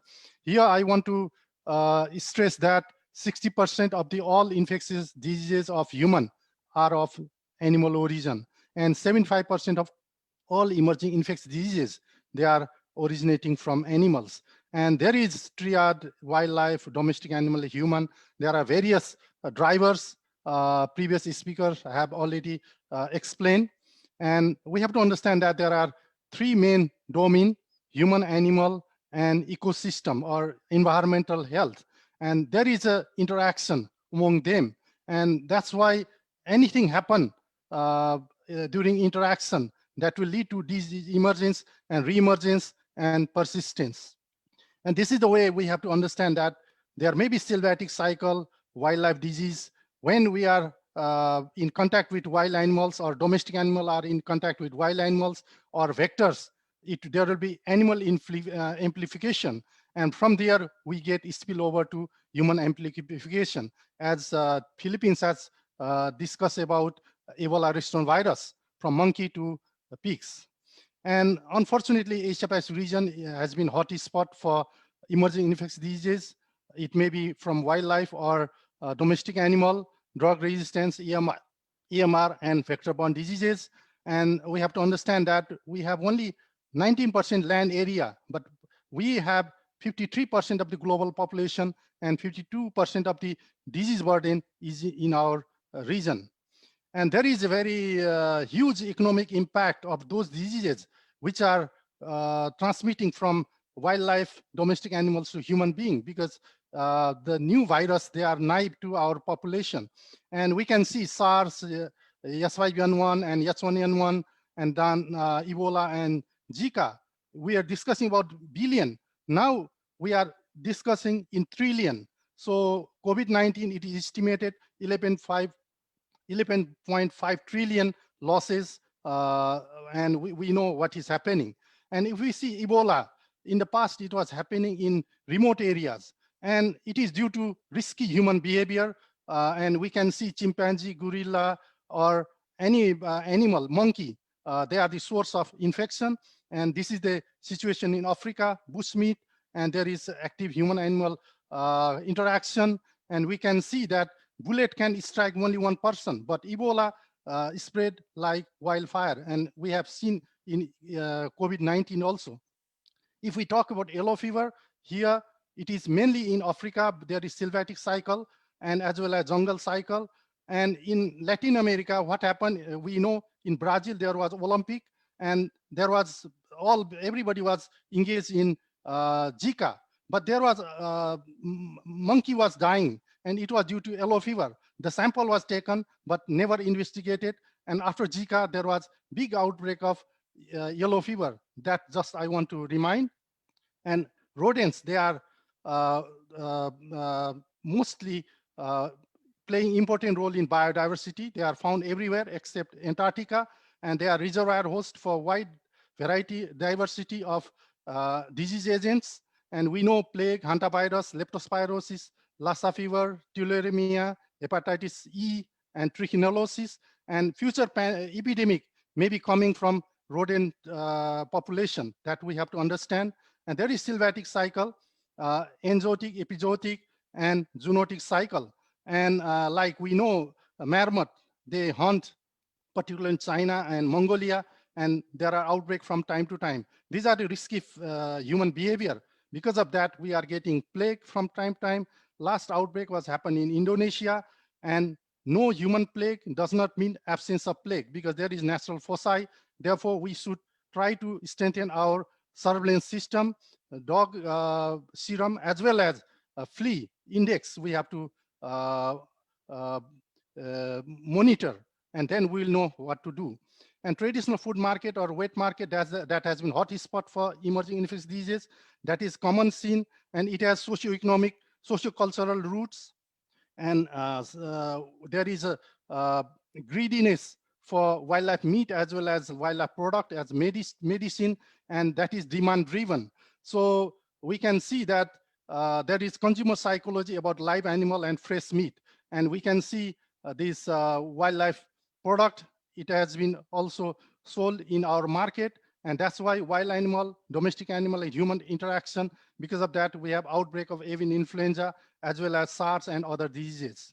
And what needs to be done? Definitely behavior change communication, that is important, because there is a demand, that's why there is a supply. Public awareness, education, legal provision, improvement of wet market condition, and maybe we have to go for farming of wild animal and supply to wet market than to discourage capturing the animals. And so WHO is trying to promote ban live wild animals in traditional food market. And it may take long time. We are going to develop manual. And because of this pandemic and all those things, there is a huge concern about animal cruelty during epidemics of animal origin. We can see recently 17 million mink have been slaughtered or killed in the name of human welfare. And same we can see pigs were slaughtered killed in Nipah, and similarly poultry. And here there is a cost benefit analysis, and COVID-19 is another wake-up call for all of us. The cost of preventing further pandemics over the next decade can be protected by protecting wildlife and forests. That equates to just 2% of the financial damage caused by COVID-19, 11.5 trillion. And here there are different modalities. We have to end wildlife meat trade, monitor wildlife trade, and reducing disease spillover from wildlife as well as livestock, and early disease detection and control, and reducing tropical forest deforestation by 40% in critical region, particularly South Asia. So annual prevention cost will be 26.6 billion. And if we try to spend 266 billion over 10 years, it will substantially reduce the risk of another pandemic on the scale of coronavirus outbreaks. And there are priority action, there are legal, technical, policy, and financial issues. And what is the lesson learned from pandemics? These are unpredictable and unprecedented. 75% of zoonotic origin. There's a huge socioeconomic impact, and there should be surveillance system in place for early detection using One Health approach, and investment case for preparedness rather than response. And there should be biomedical and sociocultural approaches and networking. There is a warning, we are still not ready. And One Health solution, we have global surveillance and response mechanism. So intensified collaboration with animal health sector, domestic and wildlife, GLUE under FAO and OIE, formal collaboration with wildlife disease experts. And we should have vector-borne network like rodent, bats, birds, primates, and ticks, connect with different laboratory networks, common platform for human emergency, timely detection and verification, and rapid and effective response to reduce human suffering, international spread, and minimize impact on travel, trade, and tourism, and then sustain epidemic preparedness at all levels. And that is possible. And that's why we should be proactive rather than reactive. And what is take-home message? New pathogen, it will emerge periodically at the human-animal interface.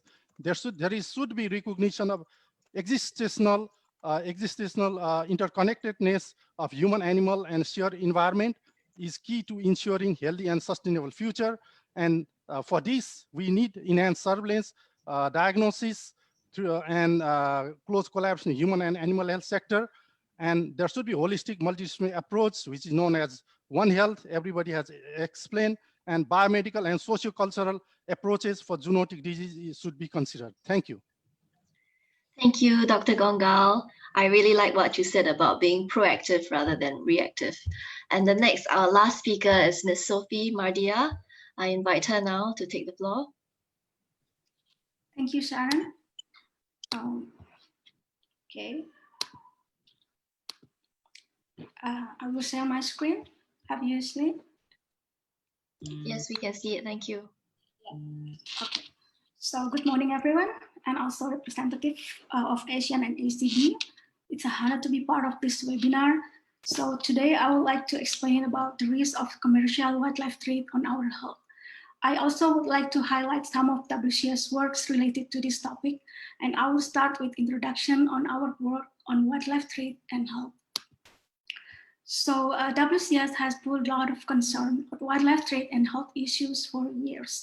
This map shows where WCS worked through our country programs on counter wildlife trafficking. Through this program, we build commitment and capacity of our government partners on CWT around the world. We have active projects in Latin America, Africa, and Asia, including most Asian countries. Our focus is to support government by promoting strategic, developing enforcement leadership, building international cooperation, and also to reduce demand for wildlife products by utilizing behavioral science. We study the scope and scale of wildlife trade, including focus on sources, transportation routes, and also market demand. So this is in order to design the best strategy to combat wildlife trade. We also have a broad wildlife health program, works globally to protect health wildlife input into action One Health model that recognizes the interconnection between people, animal, plants, and their shared environment. So under this project, over the past 10 years, WCS has been part of the USAID-funded project, working with the national government partners in the environment, public health, and also agricultural sectors. This is to identify viruses of pandemic potential in wildlife, such as where they come into contact with people, to the wildlife trade, and also economic degradation. So through this CWT program and also the health program, we support the government for strategic action by providing evidence from addressing root causes of zoonotic spread, including wildlife trade, in order to prevent future zoonotic pandemics. So talking about wildlife trade, we know that millions of animals are commercially traded every year for food and medicine, and also as a pet. From sources to market to wildlife supply chains involve conditions that present a high risk for emergence and transmission of zoonotic pathogens. We found that live and slaughter animals, both wild and domestic, are all crammed together in markets. So these urban and peri-urban markets constitute true cauldrons of contagion. They increase contact, providing mixing opportunities that could create more dangerous pathogen and also amplify the amount of virus. In our study on trade of live trade in Vietnam, we found that in live animals, amplify risk along the food value chain. So the chances of finding virus among the field race destined for consumption increased significantly from along the supply chain, from traders to large market until to the restaurant. This percentage number here illustrates how the prevalence and diversity of viruses present increasingly high risk as wildlife move along the supply chain from capture site to the restaurant plate. So by the time the animal was slaughtered in the restaurant, there was more than 50-50 chance that we would detect a virus, in this case, a coronavirus. There is another evidence from our study in wildlife. This is illustrate how the presence of viruses in animal and also the risk of viral spillover, because these animals were stocked from far and raised in the same places with domestic animal, which usually built closer to the farmer house. This exposes almost constant spillover risk to farmer families and also themselves. So it shows that there is no such a risk. Free trade and consumption of wildlife, whether they are wild caught or farmed, the condition that allow for viruses to emerge and be transmitted to human happen in legal regulated trade as much as in illegal trade. Commercial breeding also poses high risk for virus spillover. So I'm zooming in closer to Indonesia. When we talk about wildlife market and trade, we have to mention what we might see in Sulawesi. In North Sulawesi, the wildlife trade for bushmeat has increased substantially since 2000. This market continuously supplies from hunters across the islands of Sulawesi, showing the longer and increasingly complex rural to urban supply and might indicate the increasing urban demand for bushmeat. Latest survey suggests that more than 650,000 wild animals, including 100 tons of bats, wild pig, and snakes, were annually sold in this market. To depict how serious the threat is, we're focusing now on flying foxes traded, still in Sulawesi.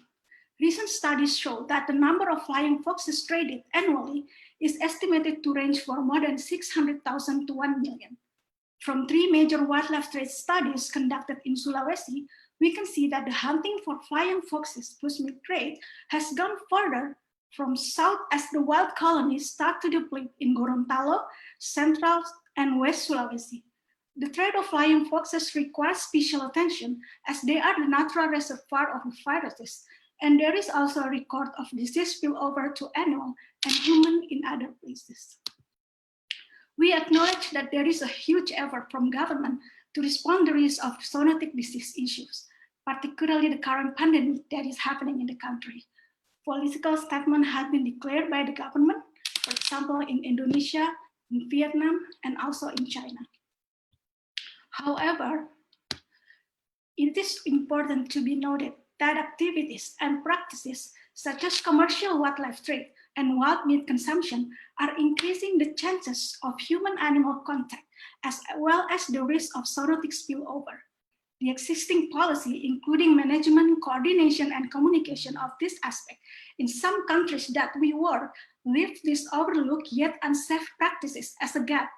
It needs a complete consensus across the board to address this gap at high-level policy and define a top priority for Asian nations, and to move that out simply a political statement. We cannot afford an outbreak of COVID-21.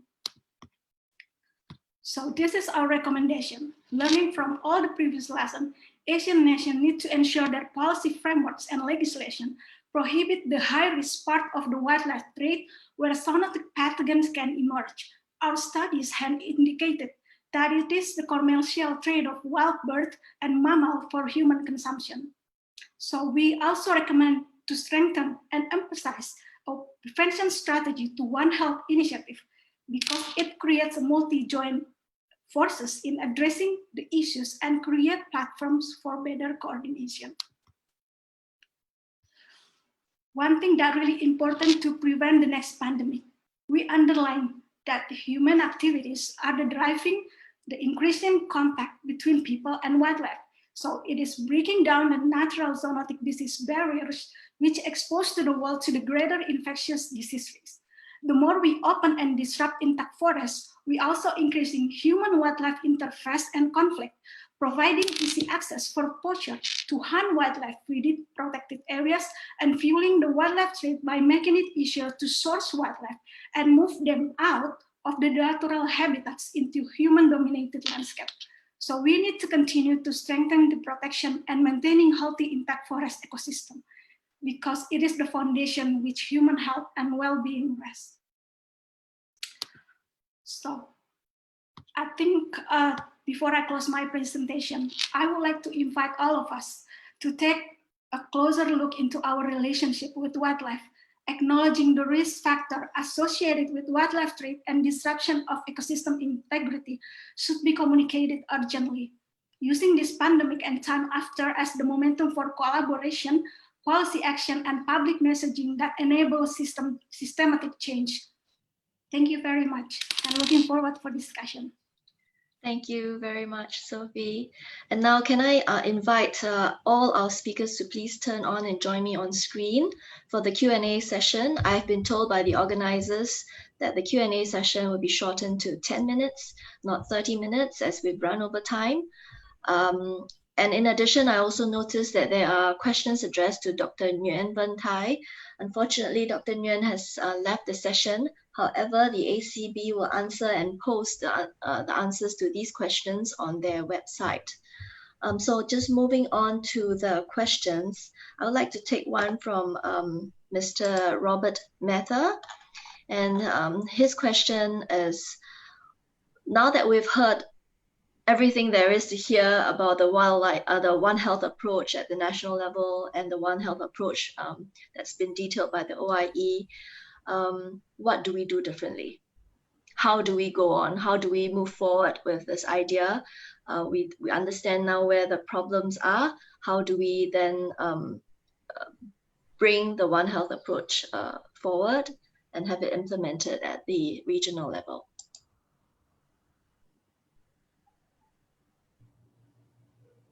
Is there anyone who would like to take a stab at this question?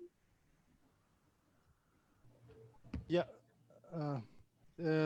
In my opinion, yes, we all know that there is a problem, but we have to find solution. Many colleagues, they have highlighted that demand is the driving force, and we have to change our behavior. Unfortunately, Southeast Asia is the final destination of wildlife meat as well as wildlife products, particularly for traditional medicine. So unless we change our behavior, unless we change our mindset, this problem will not be solved. And we also know that Southeast Asia is being, Southeast Asia has highest economic development rate. And socioeconomic development, that means some people, they think that it is the delicatessen, that is delicate food, like prestige issue. So we have to change that mindset, number one. And secondly, we should try to focus on school education. Our children, they should know that we have responsibility, not only for ourselves, but for all plant as well as forest as well as wildlife that is part of ecosystem and biodiversity, and try to prevent those risky behavior. And it is important that we should have multi-pronged policy. One policy level, transboundary, this smuggling of wildlife product as well as the wildlife animals. And secondly, that's through legal instrument as well as awareness education at policy level. Second one is public awareness education. That is the major important issue which we have to focus, because carrying capacity or purchasing power is increasing and people want something exotic things to consume or do. And thirdly, that we should try to have collaboration. There should be ownership, leadership, and partnership among human, animal, and wildlife sectors. And therefore, now next year, there will be UN summit on food systems. So in the name of food security, we are compromising food safety and sustainable development. And that's why the message is that we cannot increase productivity to maximum level. It should be optimal, and try to understand that we have to take care of ecosystem and environment, planetary health. So that is going to happen. And this is good platform. We try to discuss, but recently we had a regional comprehensive economic partnership agreement, and that should also facilitate the collaboration of transboundary trade of wildlife and wildlife products. I think that in this panel, with all of our speakers sharing on their various experiences, there is a recognition that there needs to be a multi-sectoral and intersectoral approach.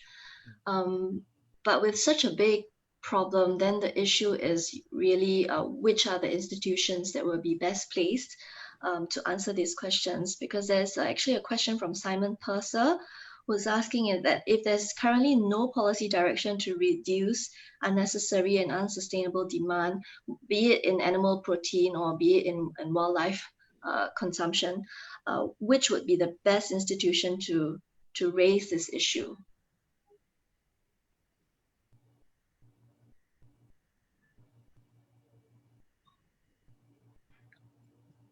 Perhaps ACB would like to answer this question.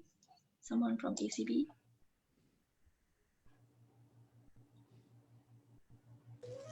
Yes, hi, Sharon. Yes, Mr. Lim. Yeah, sorry again. Can I?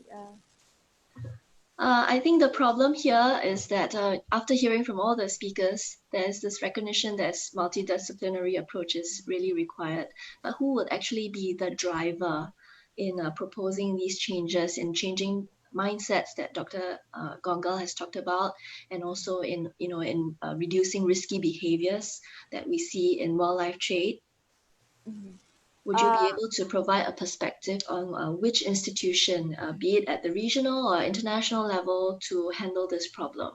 Okay. So, well, on our side, closely working with the ASEAN at the regional level, with the ASEAN Secretariat, we are now moving towards one of the priorities now is cross-sectoral coordination of the ASEAN Secretariat, and as the ASEAN Center for Biodiversity, it now fits into our mainstreaming program.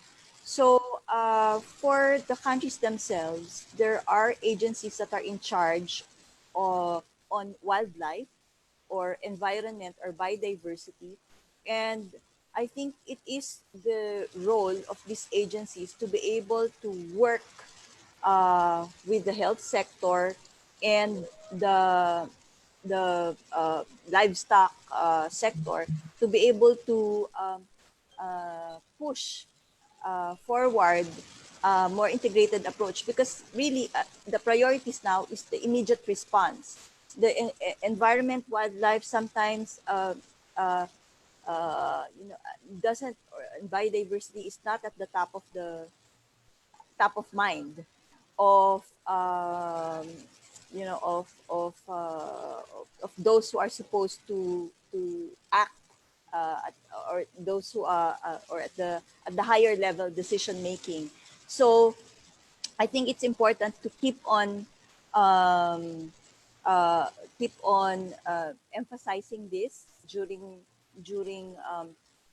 these kinds of fora, and then eventually, when it reaches the top decision making, the one that should integrate all these efforts, I think that's where the action really begins at the law enforcement level. Those who are supposed to implement, but I think really the start is to for the environment, biodiversity, and then of course those who in the health sector already realizes this health sector, livestock sector, that are already, there has to be champions in each of these sectors who will try to ensure that this information or um, these relationships on One Health should be able to reach the top decision making level, who can integrate all of these efforts.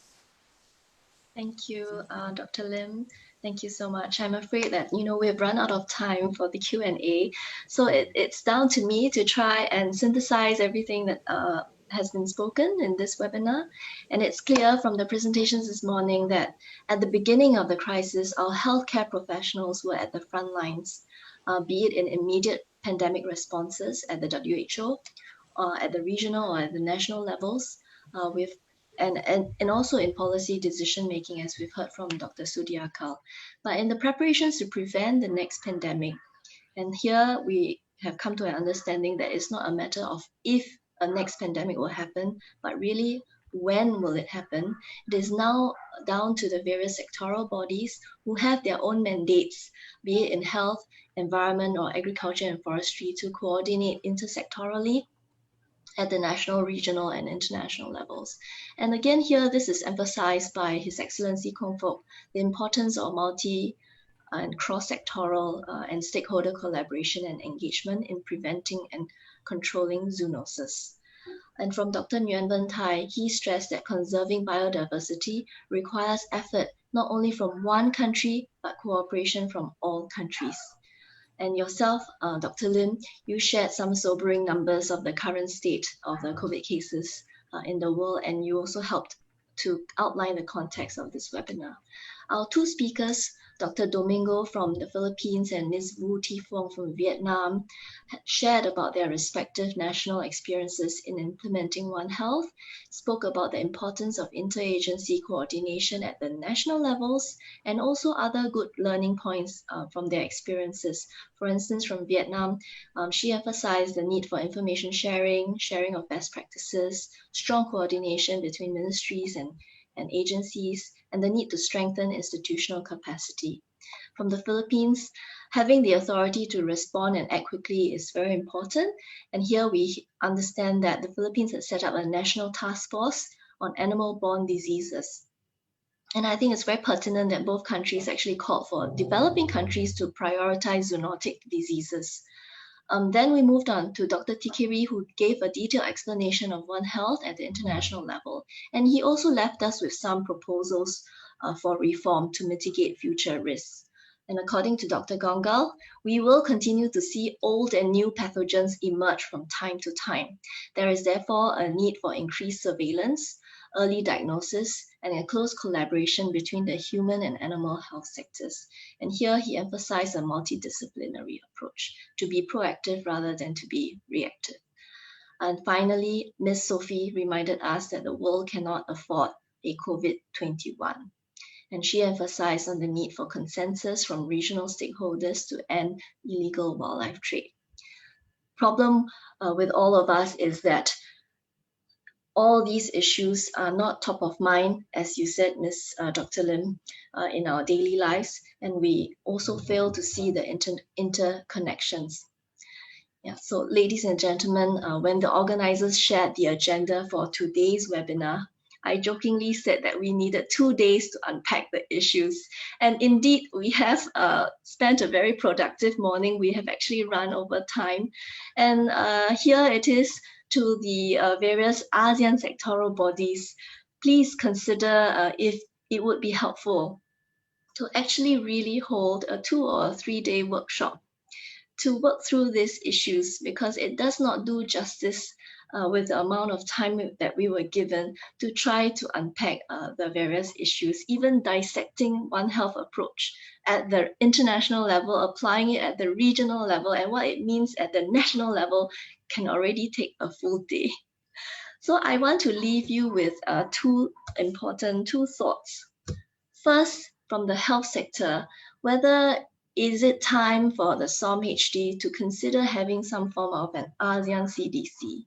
Because here it actually, we were told that quick detection, early response is very important. And in that sense, I know, it may not be time, but perhaps to think about it. And the second, the ASEAN Ministerial Meeting on Agriculture and Forestry actually has an ASEAN agreement on the establishment of a coordinating center for animal health and zoonosis. This agreement has been signed by all 9 ASEAN countries pending the ratification of Indonesia. So as soon as this agreement can be ratified and implemented, I think we will begin to see this interagency and intersectoral coordination take place. And lastly, also as Dr. Lim said, we need champions. So every ASEAN working group and sectoral body has its own mandate given by the leaders, but we need a super coordinator. And coordination, really, it is the most difficult job. It is in my own job description. I am a coordinator. You are practically almost, a puppet master.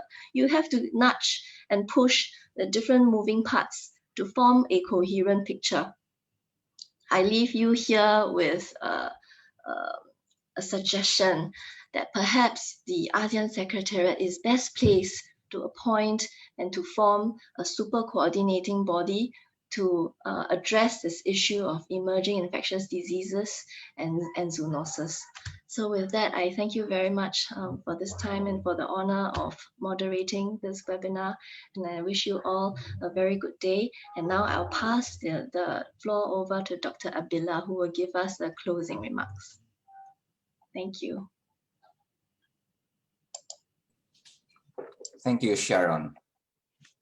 Very nice synthesis of the presentation this morning. And I would like again to reiterate what has been mentioned over the past 2 hours, more than 2 hours.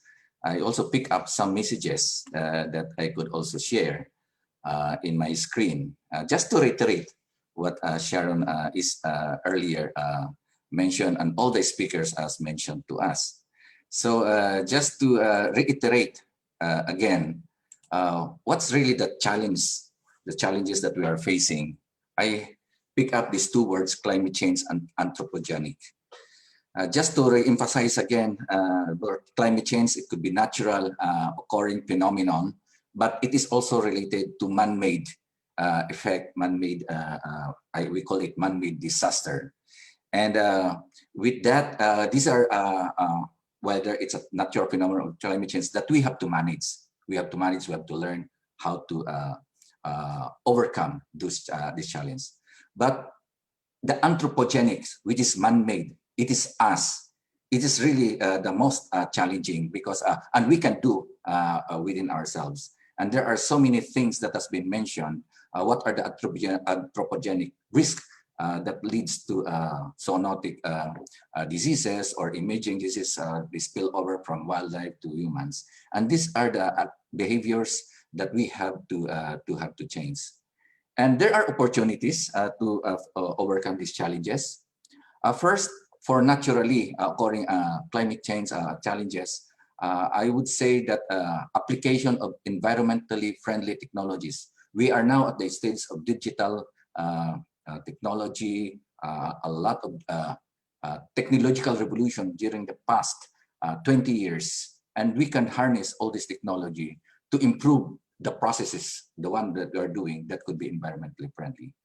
And of course, we have again to re-emphasize the application of One Health approach to manage the risk at the human, animal, and environment interface. It has been re-emphasized by all the speakers, as mentioned by the speakers, on how to further improve this. And our contribution, our solution to this problem is to really apply the whole society approach. To overcome these risky human behaviors, we have really to work together. The whole civilization is at risk. The whole human population is at risk. And that's what we have to do. We have to work together to change the behavior, what we are doing. We cannot continue doing what we are doing right now. We have to work together to change these behaviors. And of course, it will need political commitment from all the governments, from all the sectors, that we have, all the countries, we have to work together to solve this. And hopefully in the future, that's what we are all aspiring. We will be able to hand over to our future generation, ensure a sustainable earth with less diseases. As we protect the environment, as we protect wildlife, as we protect domestic animals, this will lead us to preserve our future that we can hand over to our next generation. Thank you for all the speakers, and thank you again to ASEAN Center for Biodiversity, Dr. Mondita.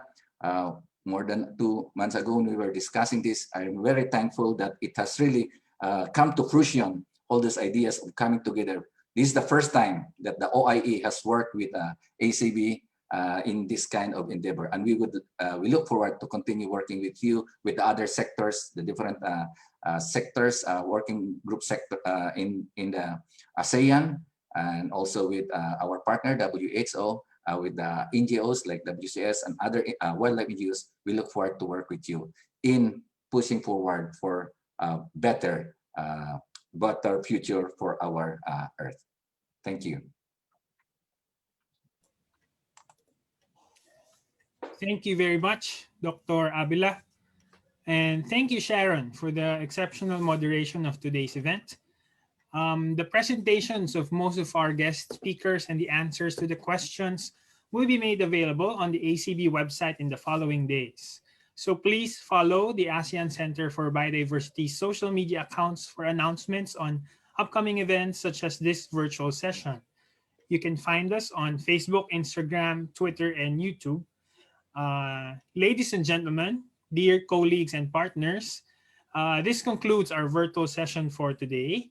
On behalf of the Ministry of Natural Resources and Environment of Vietnam, the ASEAN Secretariat, World Organization for Animal Health, Wildlife Conservation Society, and the ASEAN Center for Biodiversity, thank you and have a wonderful day.